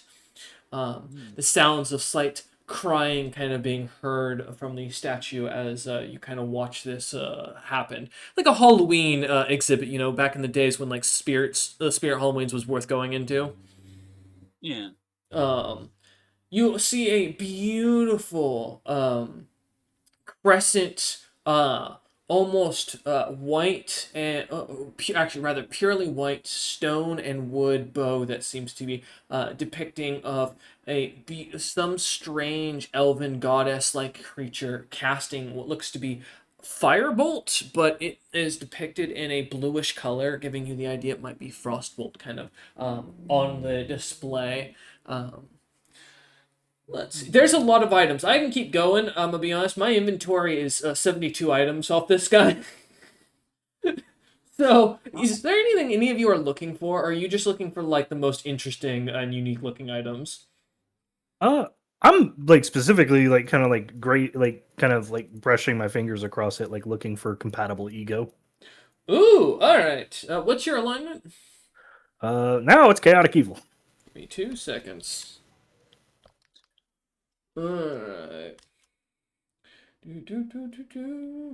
Well, that one's lawful neutral. That one is also lawful neutral. That one's neutral evil. Technically compatible, but you know. Yeah. Let me see. Any of the others have... wait, is it... Yeah, okay. I imagine there's not going to be any that are chaotic good, but You're not wrong on that. Alright. No. Alright, let me go down my list here, then. Right.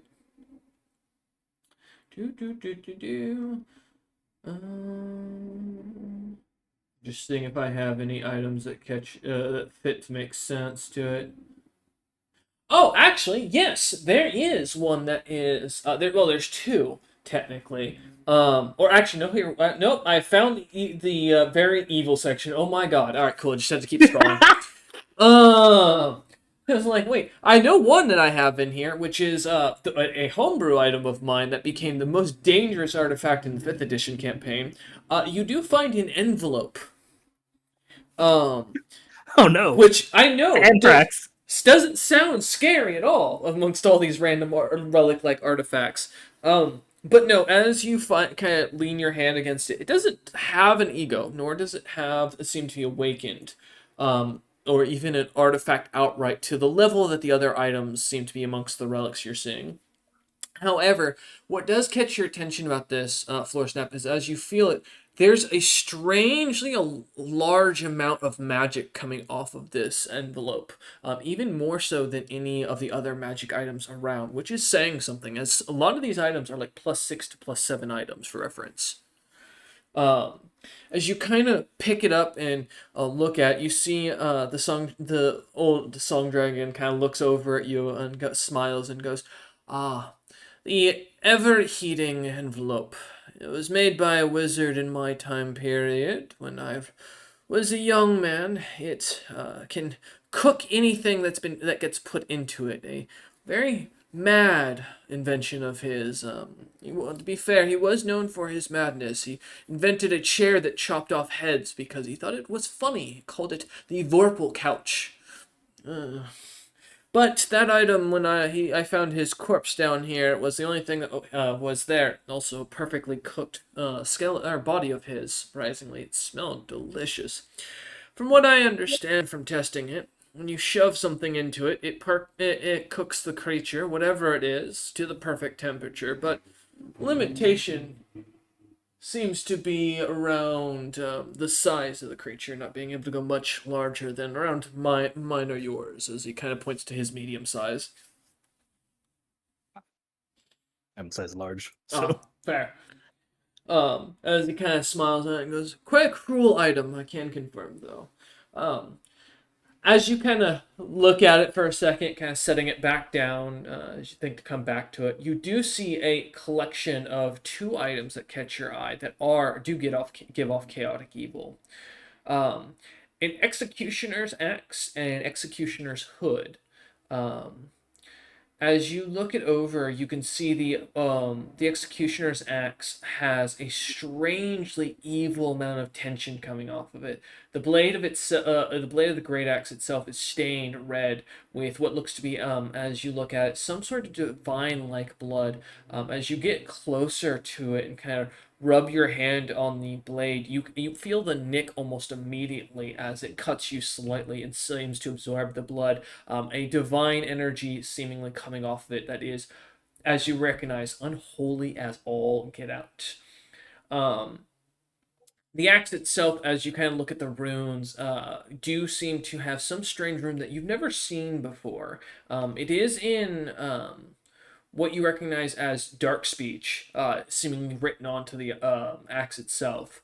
But otherwise, as you kind of look down the handle made of this almost glowing bright yellow great wood, it seems to glimmer with magic. The brace kind of holding the axe to get, or the executioner's great axe onto the wood, carved with what looks to be the appearance of a short, stubby man with a kind of close cut beard and what looks to be completely depicted in bronze, rather brass, fighting his way through what looks to be a crowd of, or an army of celestial like angels, almost in the design of archons. As you kind of look at the hood, you notice the hood itself looks to be very old as well, recognizing the rough spun design of it of rock heap wool.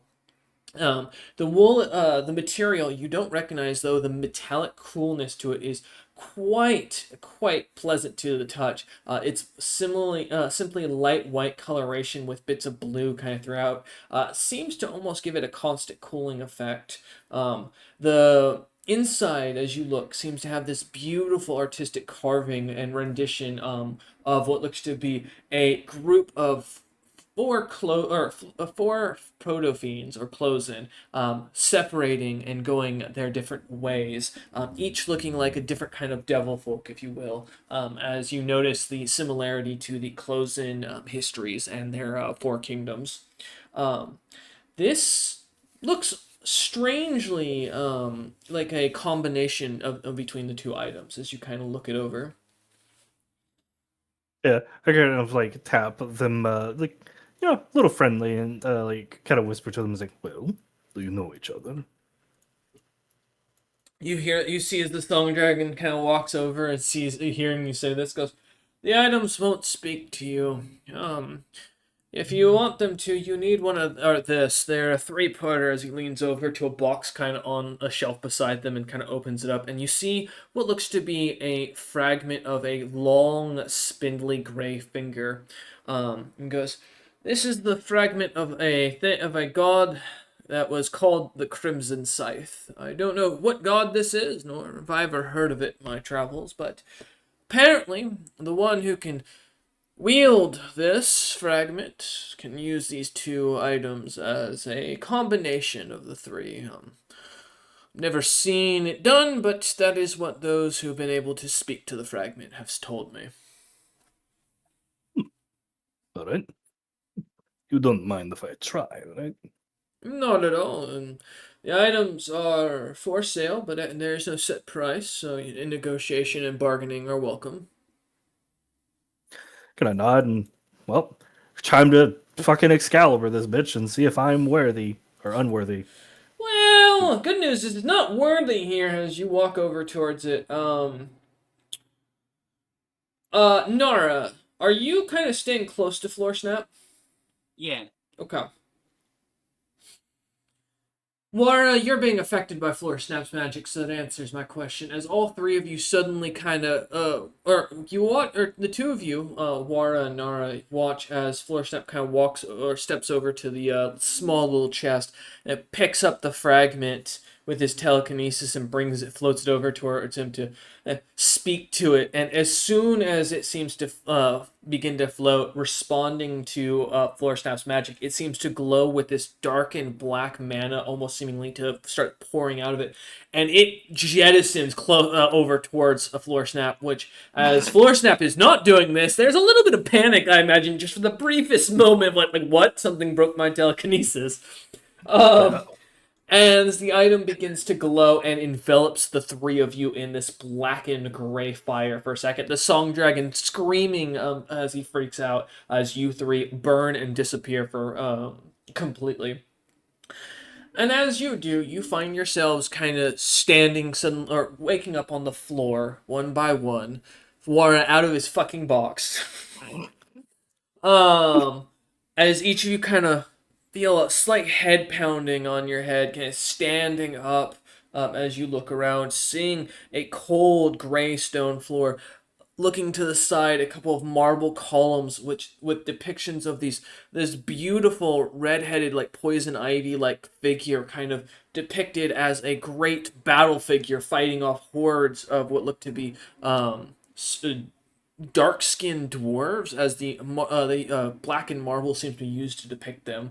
As you kind of look up further or look down further, the room you're in, you notice there's a staircase about 30 feet from you that starts to kind of go up a steep kind of incline, and at the very top of it, a colossal plus figure of this massive black steeled, covered in a dark and thick cloak, almost like the Emperor of Mankind, if you will, in his skeletal form, but just a black coat of paint here, sitting on this glorious throne of skeletons and what look to be living individuals that are kind of been morphed into it. As the figure looks down, a long, spindly neck, kind of like a oh, what the hell were those creatures called that made the clones in Star Wars? Kaminoans. Yeah. Almost like the Kamino. The creature kind of, as you look up at it, seems to shift from this skeletal form to a sorcerer with that looks almost Goliath-like, but gangly and skinny and lean as it looks down at you lot and goes, "Who dares bother that which is death?" Like raise my hand.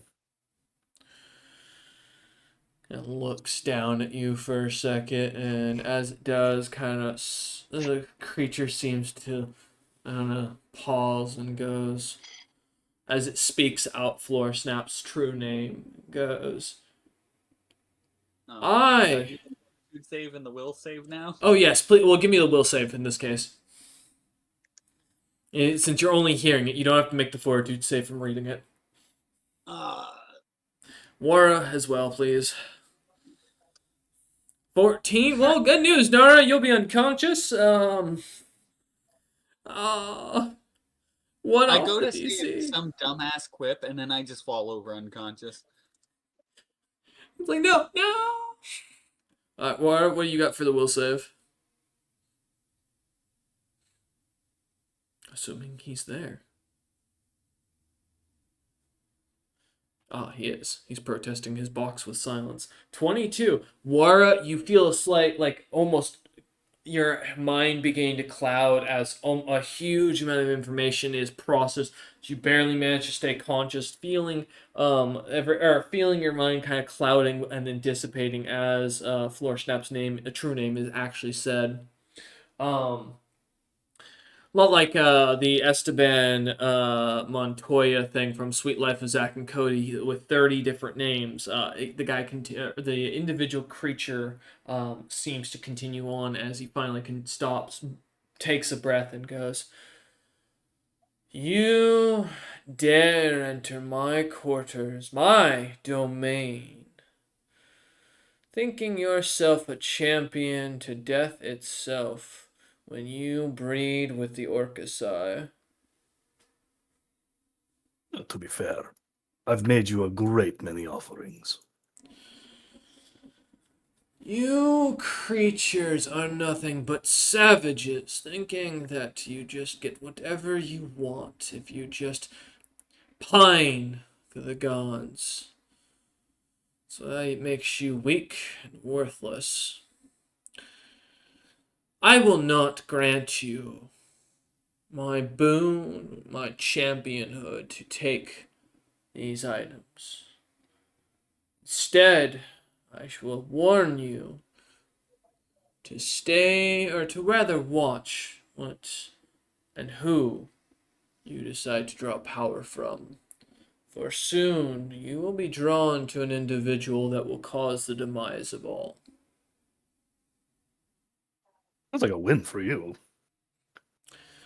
Death does not look to claim all, for life is the greatest gift death can have.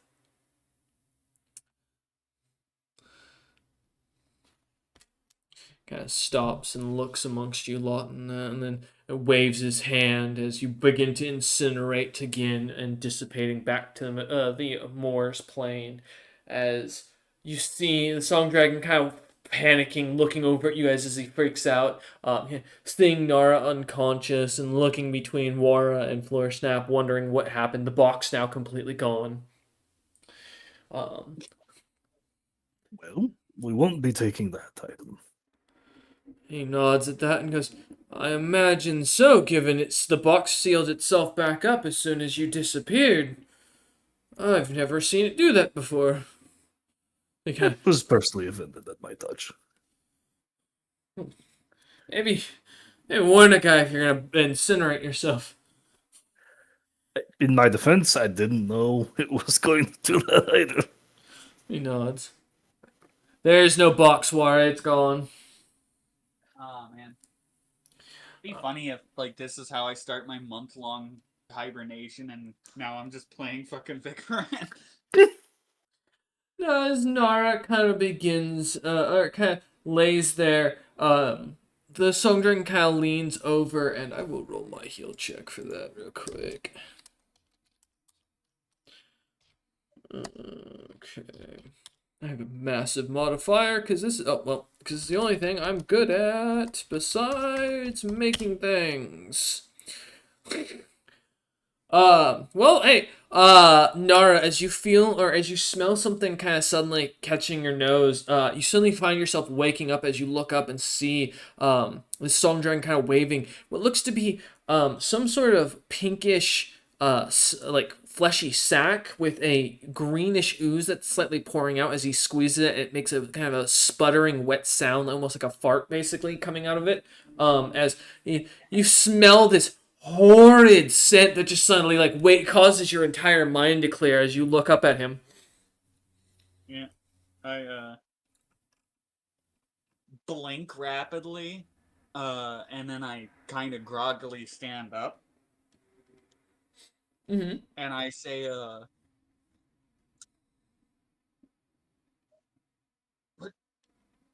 what the fuck is a Washington, and what was his problem with the cherry tree? I don't understand. It was a weird time. Don't worry about it. And taking that, the Song Dragon looks about and she gives a nod that as he lets you kind of steps back once more, letting you go about the other items as you look around. As you do look around, there's not really anything else that catches your attention outright, Floor Snap, for alignment wise. And remind me, okay. I'm just making sure I was correct on this. You're not an intelligence caster, technically, right? Because you're not technically a caster. I use charisma as my casting Okay. stat. Then never mind. That would be pointless then for that item. Okay, let me continue. I'm going through my long list here as I'm looking at things that'll catch for the attention. And I have the plans for Wara for as he looks about too. Assuming he gives up on that box. It's not okay. He climbed into the nearest, but all right. Okay, we're gonna seal him in a box in a minute.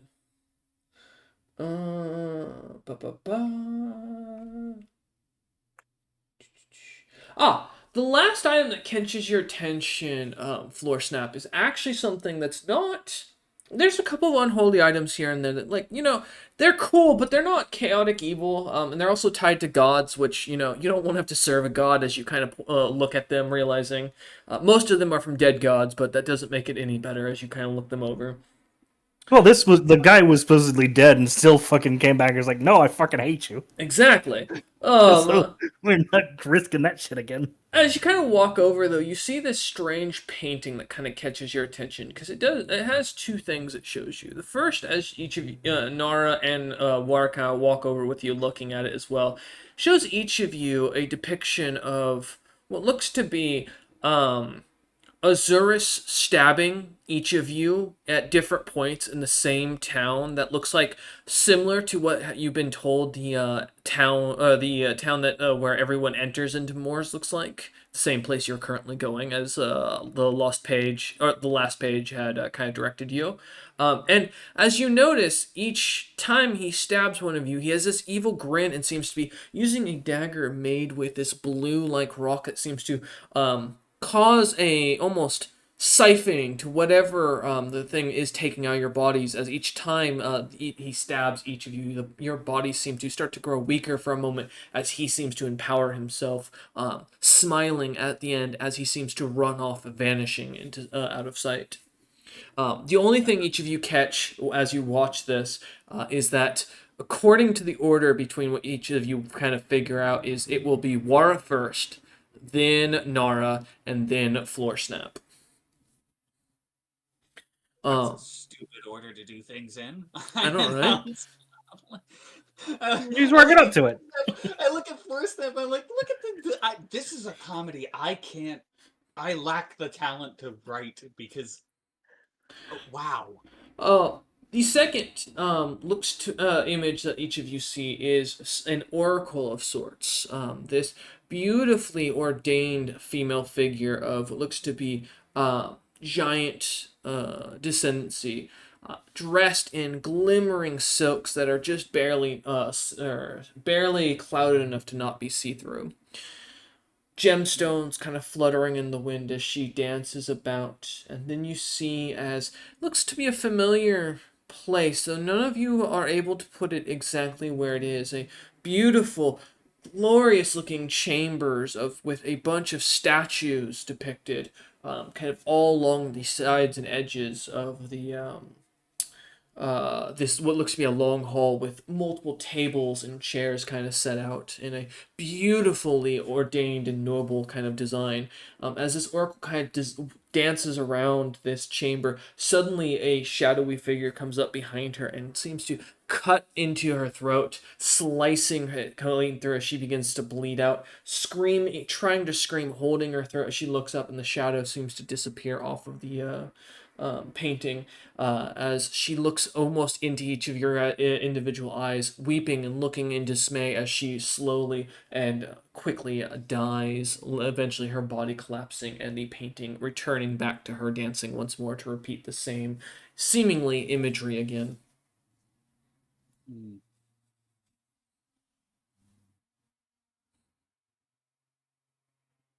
This thing was confusing. I beckon my grandson over. The last page, who's nowhere near, is back at the wagon as you look about, expecting him to be there, and there's no one. One moment. I go grab my grandson. Yeah, all the way back. He went back to the cart with the long spear to get him set up. What do you mean? Sorry, I need him for a second. As you head back, go ahead, Nora. While he's doing that, I'm gonna look at the song dragon and I'm gonna be like, does this mirror show the truth, or is it just make up is it like what is it what's its deal? Oh, the weeping painting? It was a magical gift from one of the princes of Moors, I guess, a long time ago. Predates anybody I know that came here. I found it as a gift for one of the jobs I had completed when I had first shown here. Tells you the future of what is to come. A prediction of your dismay, mostly. Most often showing your death, whether it be potential or likely to happen or guaranteed. And then the oracle, I couldn't tell you who she was, what she was, or what happened, but I have surmised that I think that is a castle with draconic statues all within it. I don't know much else of it, as it's not a king or a castle I've ever seen, but supposedly where she died there was a great treasure to be found, and that's what the weeping image here, or weeping painting here, is supposed to tell you, is where to find it. Though, if that means you must dig up the castle, or if it's in the castle throne room itself that the imagery seems to show, I couldn't tell you. Let's see.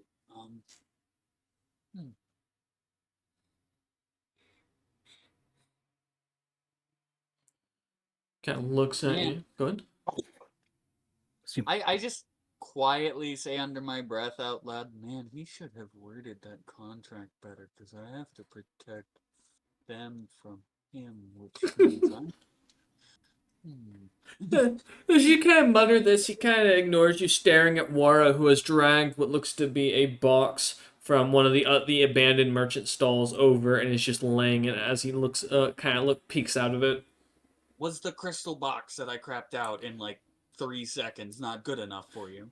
As you look for it, it is gone. Oh. Someone stole my box! That was 100% pure quartz. Borderline as worthless as the day I found it. It might be a common problem of box thievery in the Lustrain. Oh no. Um. I'm looking for a new box. Give Aren't me we all, buddy? a search check, Wara, for a new box. Let's see. Give me a few minutes. I'm outside smoking. Yeah. Okay. You know what? I can just make you another one tomorrow, right? He's absorbed in finding his own box. As he runs off to go and find one proper for himself. Go ahead. This seems like a private matter. I will adjourn my interest. It's fair. As you turn, watching him jog off, looking through like the empty merchant stalls for like at the different boxes and such to see if he finds the one he likes. You see his flourish snap kind of comes walking back down with the tome dragon right behind or right beside him. As the last page kind of follows along, confused as he walks up, wondering what the hell's going on. I'm gonna look at the painting when he walks up to see how he gets fucking killed. As he looks at it, it shows him stabbing you, Nara.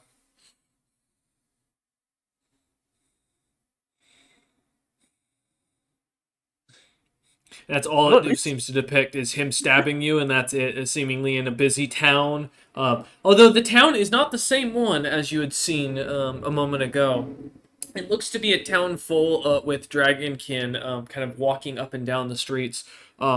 Just doesn't seem to show his death, which makes you wonder and concerned as you kind of look harder and notice his eyes are slightly bleeding, and he's bleeding from the mouth.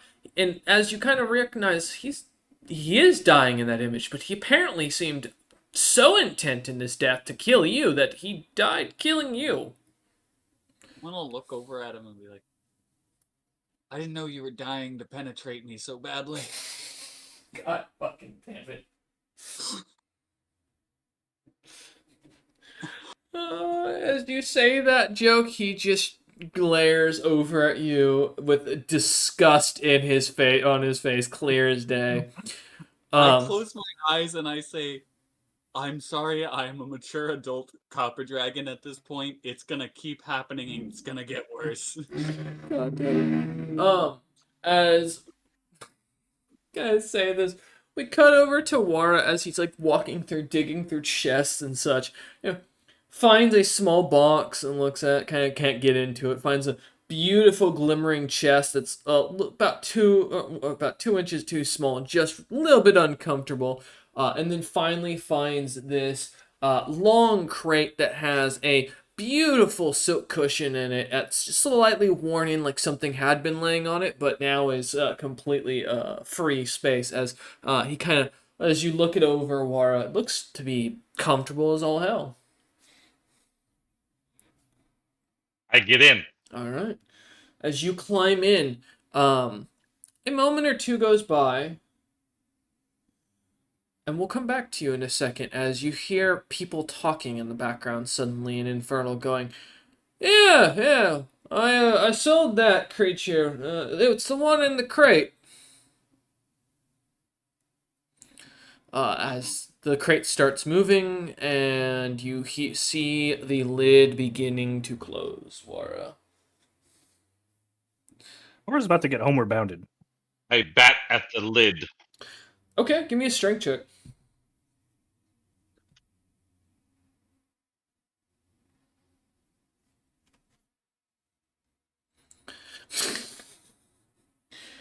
As you smack it, you hear at the same time as something heavy seems to sit on top of the box, And as you hear the voices go, "Oh, my back! I tell you, these chests are great to sit on, but I just can't feel anything in my back anymore. It's gone to hell." As the other in Infernal seems to reply, "I hear you, but get your ass off that. We've got more crates to stack on to Fluffy's fucking crate. I don't want him getting out again. The last time he managed to get out, he almost ate the goddamn slotty that we found." I claw at the lid, yelling, in Infernal, I'm not Fluffy! You hear both two gasps, and then one go, "That sounded exactly like Fluffy." And the other go, "I know. It's probably her. Get the big box. We don't want her getting out." Can I roll attack? Yeah, go ahead and roll me an damage? attack to see if you can crack the box.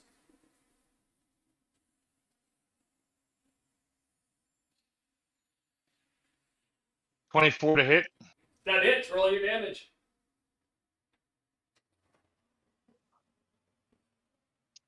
Doing 2 claw attacks, so 2 of them. Yep. Oh, sorry. 22 damage. The box is not even at half HP. As you start scratching and clawing at it, tearing as you do, you hear both of them go, "Oh my god, she's getting out, hurry!" And you start feeling like thick, heavy boxes begin to slam down on the top. And as the wagon or that you're in as the box you are in begins to move, you start to feel a slight shift as you hear the voices go from outside. "All right, we've just got to get this to the Lest Penthouse and make sure that the lady is happy with the delivery, and then we'll be out of there and take our payments. And then hopefully this goddamn cat doesn't eat us." And I rage. As in the background, Floorsnap and Nora, as you're kind of looking at the weeping painting and kind of looking about, last page kind of looking over as Floorsnap kind of points to the item and asking questions. You see as these two pit fiends, kind of a little bit rotund individuals that do not look nearly as capable as the facial hair brothers, being very out of shape, kind of dragging this heavy wagon where you can see the bottom box, which is quite lovely on the outside, like of a strong, thick, blackened wood that seems to have magical runes kind of carved into it that are glimmering. You can see that they're kind of struggling, and also there's a bit of panic clearly on their face as they pass by.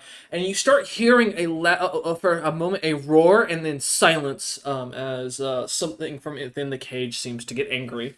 As Wara, you begin to rage. Go ahead and roll for it. I See do the 1,000 last year- photo. Mm-hmm. Go ahead, Wara. See the last photo for how I assemble my plastic hoops. Smiley face. All right. As you begin to rage, your fury in taking you, go ahead and roll for how long it'll last. Alright. Me when a fucking pit fiend gets too close to floor snap. Mm-hmm.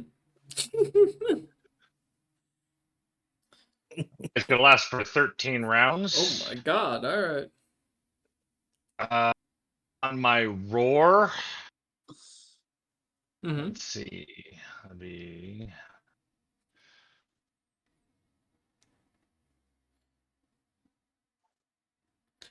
Oh, I keep forgetting. They have to do a 32 to save. All right. Is it fortitude or is it will?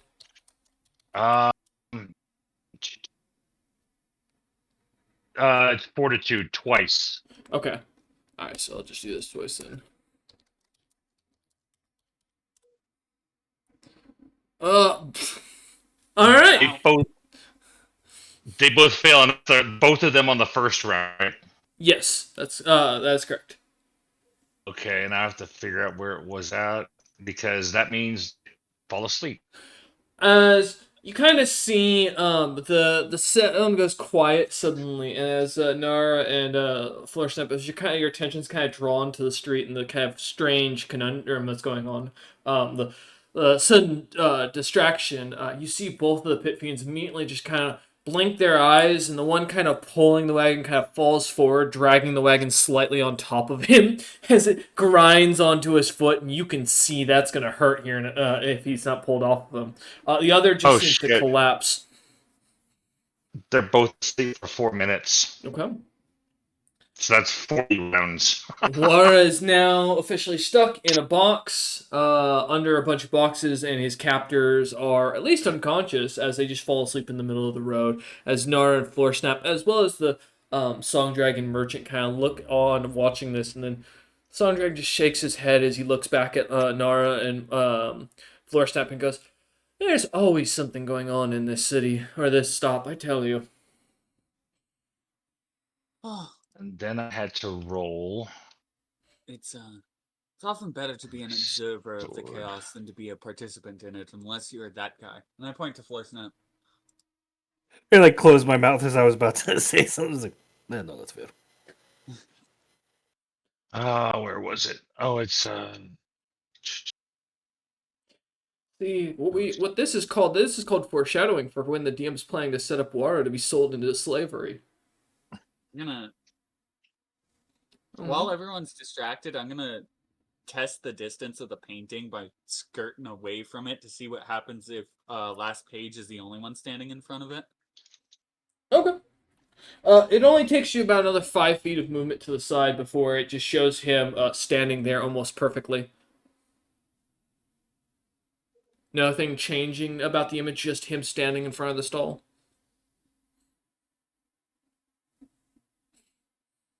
Wara, what else were you rolling?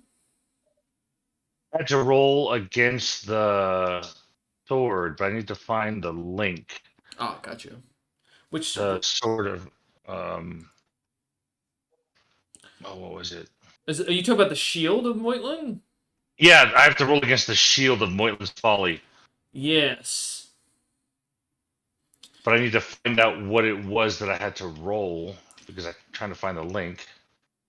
I want to say it was a will save because I remember thinking if I had one more level in me, I could help you with it. Let me find it. Assuming I actually entered it properly, it'll be in here somewhere. Okay. Oh wait, I remember. I have the link. I found it. Oh, did you? Yeah, I pasted it underneath the sword. I was looking on the wrong side of my notes. Got you. Dun dun dun. Alright. No, my internet's slow. Oh, don't worry, we know. Because we can hear your robotiness. Moitland's shield silent here. Let me pull it up. Will save DC 12. I have to beat. There you go. Well, Something stirs good from luck. within.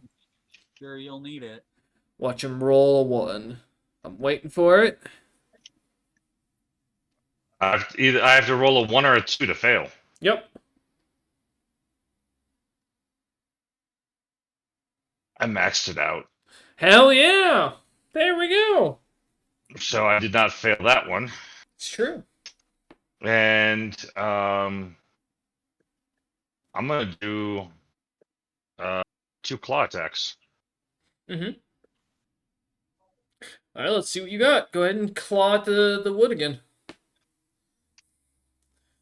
Does an Fluffy is- 18 hit? It does. Surprisingly, box AC is not very high, as I learned. Yeah, it's 5. Well, I have a 6 because of a modifier, but yeah, you ain't wrong. It's a +1 magic box. Let's go. It is a masterwork box. That isn't a joke, actually. Thickret's gonna be 26 this time on damage. As you both kind of look away, kind of back to focusing on your what you were doing at hand, as suddenly Wara, like a stripper in a birthday cake, breaks out of this box birthday cake, slashing and tearing his way, as he roars out his mighty rage of fucking Monologue. As those merchants who are left behind just kind of look on and observe in more morbid curiosity rather than actual concern, as the box tower kind of collapses down behind you. the box that you were in completely cracking apart under the weight as you kind of As I pop out. stand up, Mm-hmm. lay the piece of fabric over the plain inside hoop. As he kind of looks around, no enemies left. The creature's kind of on the ground as you look about, Wara. Yeah, all right. My rage ends. You end your rage once more, walking back over to join the party. As you see, I Nana. drag the remnants of. So I only destroyed the lid, right? No, to break out of the box, you would have destroyed the whole thing because the weight also coming down on the box would have been structurally caused the structure integrity to completely collapse. Were there boxes on top of the box I was in? Correct. Are any of them intact? Yes, most of them are. I grab one of them and drag it behind me. Have you not learned your fucking lesson? Flushed up As I watches pull you it- walk over. I put it right next to Uncle and I climb in that box. Honestly, I'm just surprised the pit fiends are still alive. As you look over at them snoozing. Alright, I should probably do something about that. Just snap my fingers. No. As they go flying into the air once more. As the last page kind of looks about. What was that, Nar? I said, okay, that one was on me. As the last page looks over at Floorsnap and goes, "So what exactly did you want me to look over? What's the problem?" Oh. This arouses my curiosity a bit. It's not divine, but it's prophetic. And it's well, motivations are strange to me. So I want to know more about the nature of it. I'm sure that the craftsman knows quite a bit, but you are the preeminent expert in these things, as far as I'm aware. I assume you're talking about the painting. Yes. Well, leans down, appreciating it, admiring it, appraising it, getting a 32 in appraisal. I step next to him to show him dying, trying to kill me. Doesn't even pay attention to it as Wara just hangs out in his box, fully satisfied with the situation. As the last page kind of looks up and down, kind of turns it around, looks at the back, kind of looks at the symbol that's been carved in the back, and then looks back up at you and goes, "The painting was made by one of the fake lands. I don't know what one. I don't recognize the symbol. It's a sigil of a house that probably existed before history books started being written. Could be a seasonal court, could be one of the 12, could be just a random court that doesn't matter to us." As he kind of points to the symbol, kind of on the painting that doesn't look like anything you've seen before off the top of your head, Floorsnap. Kind of taking a quick glance at it. Its design very seeming little. to be, huh? So that would mean very little because that's Yeah. before my time. Oh yeah, exactly. The sigil being what looks to be like a golden peacock with owl-like eyes. That kind of looks towards the person looking at it, or rather looking straight ahead. As he kind of looks at it, go ahead, Nora. Is that a peacow or an owl cock? The second one, I don't want to know what that looks like, and God help me if my internet's is listening, because I don't want that being a random ad at some point. That'd be an interesting name for a medication, though. Where was I? Oh, yes. Owlbear repellent. Yeah, as he kind of looks, repel me if you tore off one of my family members' dicks and like hung it out just dry. Like I'd be terrified. As he kind of looks it over, though, he kind of looks at the painting from the front again, seeing the death, and goes, it, from what I can tell, speaks of your deepest desires of hatred and evil within your soul. My guessing is because of the fact that I don't like your friend Nora, mostly because of our draconic nature. She is beneath my clan, and so, naturally there's a disdain for those beneath us amongst the draconic cultures. It just depicts us basically acting out our greatest evils and showing the same that there's a cost for it. My guess is this painting has some sort of prophetic powers, but not a guarantee of prophecy, rather a chance. As an example, if I suddenly had a hatred for someone else that stood in front of it, it would show them being killed in a horrible manner as well, even if I meant them no ill will to that extent. Say, if only I owed them income or a favor or something of the sort that rubbed me slightly wrong, and would depict the same thing regardless. Ah, it's great that you don't feel that way about me. One has to know what they can kill and what they can't.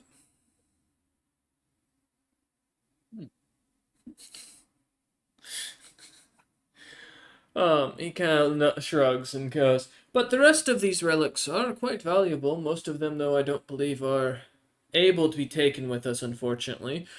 They're too potent to be of any use to bring to the material plane, as they won't make it through the way I have planned, as I don't think the items we brought with us will make it through, to be honest, but I'm hopeful. Oh, these ones, and I like gesture to my scythe and a couple of other things, are technically from there, so it should be fine. Kind of gives you like a yeah, kind of like like fully he does not believe and does not think at all this will work, but isn't going to tell the person who could clearly kill him no. Well, I won't be mad because they are from the material plane. If they can't make it, this is some bullshit. Turns out just transferring objects from different planes is fucking difficult regardless. No.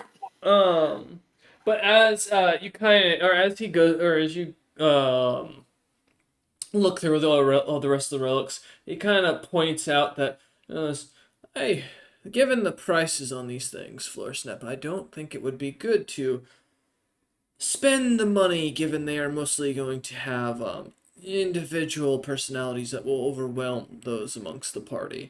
I think best we save our coin for places where we can buy materials that will follow us into the material plane, as well as will give us an advantage in other territories to sell. I do want the painting, though. Even if it is short-lived, I think there's some value I could extract from it. He nods and goes, well, I can try and talk him into a deal. I see something that I would like. If you're willing, I will do the negotiations. Proceed. I don't have a mind for coin. It bores me. He smiles at that and gives a nod as he walks over to the Song Dragon and kind of puts his arm around the guy's shoulder. Go ahead, Nara. I open my mouth and say, if we can catch those two, and then there's two loud thuds. Never mind. Too late. As you look over at the splatter marks in the middle of the road, and a few people are just kind of walking around, fully ignoring it like this is just normal every day. As means just saying. yeah. As the two dragons kind of walk off to the side, and you see an intense discussion going on as they kind of speak for a moment. Do any of you want to do anything while they're kind of chatting? Or rather, in intense negotiations with whispers? Might try and talk to the painting. Oh, yeah? Hey, feel free if you like. I fucking go outside and find something different to do. Nara has learned quite well. All right. Like, I No, am concentrating on my new box. yeah, so Wara can deal with whatever Snap's doing with the painting. The dragon lady is going to back away quickly. Investigate somewhere the fuck else. Seeing Snap leaning down to speak to it, seeing the look in that glint in his eyes that he gets, knowing that this is the last time he spoke to something like that. Wara suddenly got back up from wounds he shouldn't have been able to get back up from. As you turn and start backing away from the whatever unholy weirdness he has going on with him. Yeah.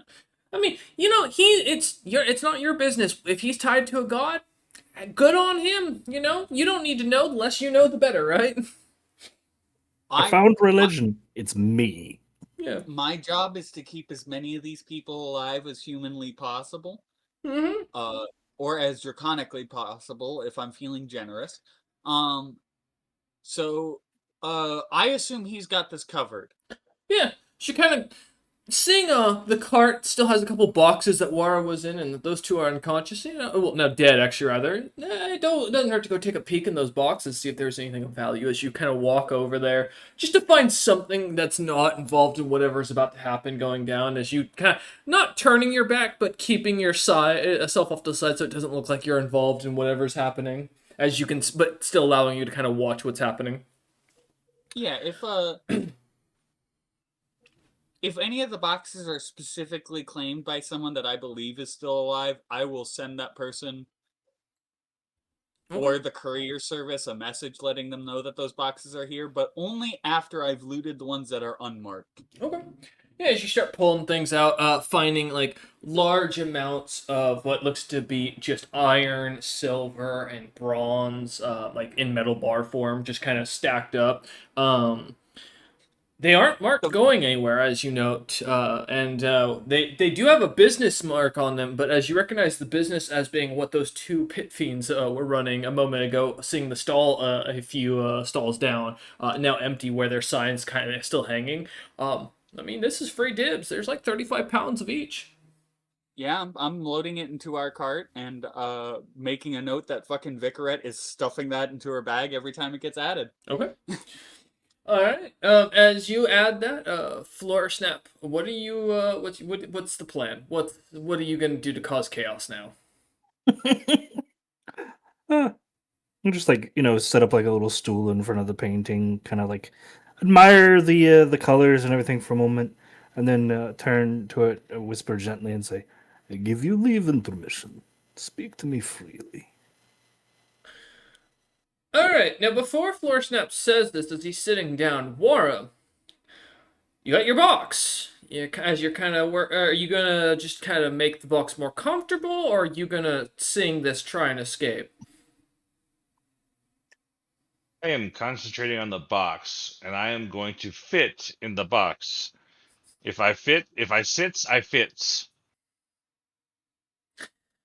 You know what? All right. Give me a dexterity check for the nimbleness here as you try to like squeeze yourself into this box.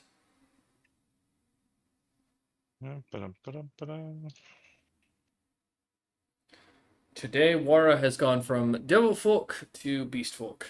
All right. Yeah, as Wara kind of like squishes himself in comfortably, like a cat for some weird reason, into the space of this like not tight fit, but somewhat tight fitting box for poor Wara.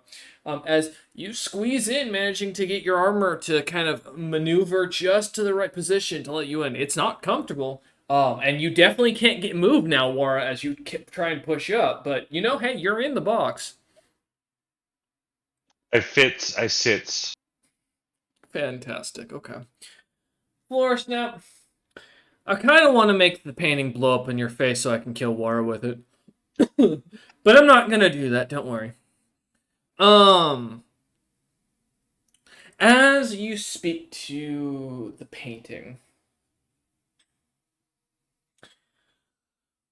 a moment kind of goes by of silence, and as you're kind of starting to think that maybe there's nothing in it, the item suddenly seems to glimmer, and you see the imagery of a beautiful, gorgeous twin, or rather, no, I'll say actually here, never mind. I did scratch that.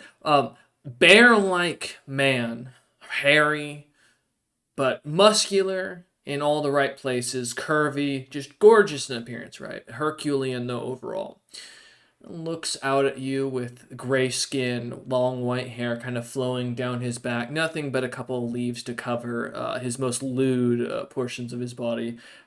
And the painting kind of smiles as it does and goes. And do you speak Fae? I don't think so, because I don't know that it was necessarily a language that was on the menu. It wasn't. And I haven't given it to anybody, but I didn't know if I'd given it to you for some reason at this point, which I wanted to make sure. Okay. As the creature speaks in this strange language that sounds like a bunch of whooshing trees, the laughing of nymphs, and a beautiful spring bubbling, um, Floor Stop, you have no idea what the fuck this thing's saying. Yeah, I like pantomime like the ear, like covering my ears and shake my head, and like touch my lips and like kind of do like the over again gesture. I was like trying to convey, I don't Yeah. understand, but I want to. The bear-like large individual kind of hairy all up and down his body as he kind of glimmers and glistens from whatever from a light sweat. Kind of looks at you while seemingly understanding the mimicry, and goes seems to using his palms mimic a book. And seemingly and points to his tongue as if to as you get the understanding of learn the language, dude. I kind of like nod and gesture, like shrug, is like kind of like gesture like around the horizon, is like fucking where? The painting just shrugs. Just kind of like nod and just kind of like shrug, is like I like point to the ground and see if like he'll like start teaching me like little bits of the language. Looks down at the ground, looks back up at you, looks down at the ground, looks back up at you, shrugs his shoulders. I like point at the ground, say a word, and like gesture for him to like say a word. Looks at you and kind of yeah, mimics the same thing. And kind of looks at you, wondering what the hell you're trying to do. As he looks at the ground, nothing changing. As he stares, as he says something in Fey again, and then stares at the ground, still nothing changing. As he looks over at you. I just kind of like sigh, just like point and then like tap my temple and then like my lips. It's like teach me how the fuck to speak your language, jackass. The painting does not seem to understand whatsoever, and by the time you kind of get this up, you see as the two dragonkin kind of come walking back around the corner as the last page is laughing with this very old song dragon. As the last page looks over at you and goes, "All right, I've got our deal. The painting is ours. And I'll be taking the tome behind your head there, Floor Snap," as he leans over you and kind of grabs off of a bookshelf.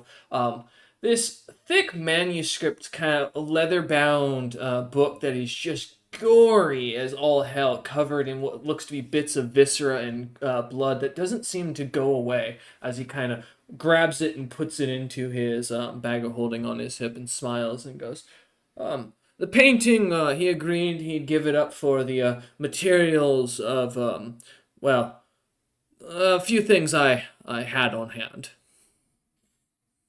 All right. I just kind of like shrug to like the like look at the painting and just give it the thumbs up, and like just shuffle off out of like view. As you look back at the painting, you notice it is back to showing you the imagery, Floor Snap, of Wara seemingly now trying to stab you as he jumps out of his box, like mimicking a Jack-in-the-Box. Beginning to think this thing shows me things that it wants to do. Floor Snap thinks in his head that he picks up the painting to take with him. Yeah. As the merchant kind of watches you lot kind of walk off with this, he kind of smile or sees you kind of grab this. He kind of smiles and goes, "Is there anything else I can help any of you with?" Don't happen to have a book of how to speak Fey, do you? No, I don't sell translation manuscripts, but the City of Lust does have many tomes of languages that you can learn. They're very big on tongue exercises. It's one of the strongest muscles I hear over there. Good. Mine does whatever the hell I want. He nods and goes, "I imagine most do." Now, if you're not looking for anything else, you're welcome to continue to observe as he looks down at War on the box, kind of slightly nudging it with his foot closer to Floor Snap, and goes, "But if you're not interested, I wish you adieu for your day and good luck on your travels." Yeah. I gotta like nudge the box with my foot. It's like, nephew, this is your last chance before we leave this guy. There's probably some What? good stuff. Maybe not all cursed. I'm good. I don't need anything except for this box. I want to keep the box. How hard did those pit fiends hit you in the head? They didn't. Well, I didn't. They're still asleep over there. Well, as you look over, As, Wara, as I point and I look and I go, well, they were over there. Yeah, Oh, then they no, weren't. they're still Now over they're- there, and over there, over there. you see a little pile of paste, kind of about 10 feet behind the cart. I just sort of look up to the sky like, oh, again. Ah, okay. Well, those random demons that just turn people into paste, scary people. 'Cause Uh-huh. Yeah. Where did get to see me do that? So I don't know if he knows I can do it. From Wara's perspective, both times now, he has not seen you do this. So as far as Wara knows, you can just think things, and now the people just explode. Oh my god. But no, as I assume you're gonna float Wara's box at this point, as he's quite clearly stuck in that box. He's not getting out without some real effort. I'm gonna lean down to Wara and I'm gonna very quietly ask him. So, I look left, I look right. You understand what those pit fiend things are saying most of the time, right? Yeah, I understand Infernal. And And Celestial. yeah. You got horns on your head like they do too, kinda, right? Yeah. As I poke the baby nubs on my forehead. Yeah. I look to the left, I look to the right. It's like, you're not a pit fiend, are you? Wara, Last time I checked, no. you get the sense Nara might be a little racist towards pit fiends at this point. Not as racist as Floor Snap. Clearly. Gonna level with you if you feel like you're a little too close to being a pit fiend, you might want to buy a hat and not let Floor Snap see you without a hat on. Just word to the wise. I don't like to see. Go ahead. Don't like to see things being bullied. Like the weird uncle at dinner, trying to give you a heads up about your work life. Wara, you're looking at this like, yep. Like, not trying to be disrespectful, I imagine, but at the same time. Look, I'm just saying. I have never seen a pit fiend get within 10 feet of a Lev character and survive, except for the one that ran away. He didn't get to within 10 feet of me, to be fair. That's fair. But Wara, as Nara says this, yeah, it's definitely giving off that weird uncle vibes from a family gathering. I'm not The a weird conspiracy uncle, I'm theory. a weird aunt. That's true. I'm the wine aunt who's had a little too much. Your Uncle Jerry. Don't get him started on the Japanese from World War II. Oh my god, you never heard so many slurs. As though Nara says this is Wara's kind of like touching his little pit fiend nubs that he's got going on, floating in the air as you lot walk back. Coming back to the cart, you see as the Long Spear himself has kind of already set himself up with Vicaret working away already, as you can hear the hammering, as many of the animals on the other attached to the other wagons are kind of freaking out as they hear the loud sounds of work kind of coming from beside them. As you lot kind of head back over though, the last page kind of retaking his seat at the front as he gets the beasts ready. You Leech kind of climbing in as you do. He looks back and goes, "So on to the next stop, I assume." Yes. If you need me, I'll be back here, availing myself of some tutelage. He nods at that. He goes, "Wara, do you want us to pick you up a better box than that one before we leave? I think I saw a merchant that sold like those ones that have a lot more storage." What, you mean a bag of storage kind of box? No, it's they're for keeping as he realizes what he's about to say and then goes, "No, never mind, forget about it. Fully misunderstanding." Okay.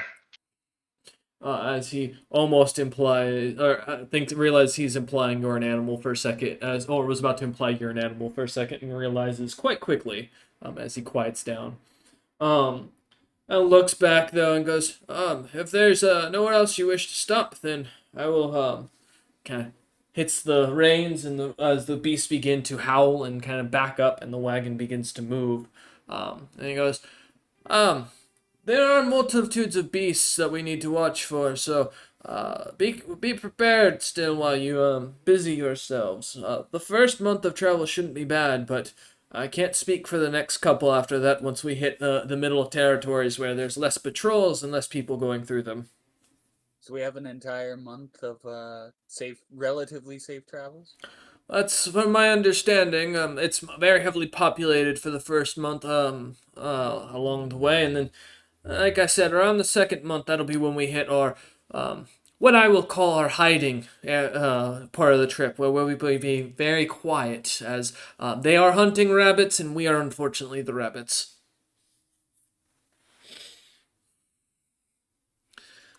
As he looks to you, go ahead. Duly noted. Smiles and goes, "So, we all right? Anybody need anything? Foods, waters, wills to live?" Oh, Paige, you don't have that one. He nods at that and goes, "That's why I'm asking for the rest of you." As he kind of looks back, seeing the quietness at his attempt at very dry humor, and looks at it and goes, "All right then," and cracks the reins as they begin to move out, and you lot head towards the gate that is only lightly guarded, as they have it open for almost 90% of the time, without much issue as you lot pass through, along with a large caravan of other wagons, groups of people, merchants, families, commoners, tradesmen, pretty much all sorts of walks of life, kind of walking this deep underground tunnel way as you lot begin moving. It is slow going at first as the traffic is thick, but as you guys get further and further in over the next coming month, it will be quite... it'll start to thin out quite quickly as people start to take side routes to the surface to avoid traveling through the worst parts of the roads, or rather the tunnels. But with that, as you lot begin your travel for the next month of downtime, we thank you all for watching. We hope you enjoyed. And tune in next time for the first creature that's going to give Floorsnap a run for his money, which is going to, I know, just gave Wara the scariest flashback. We thank you all, and we'll see you then.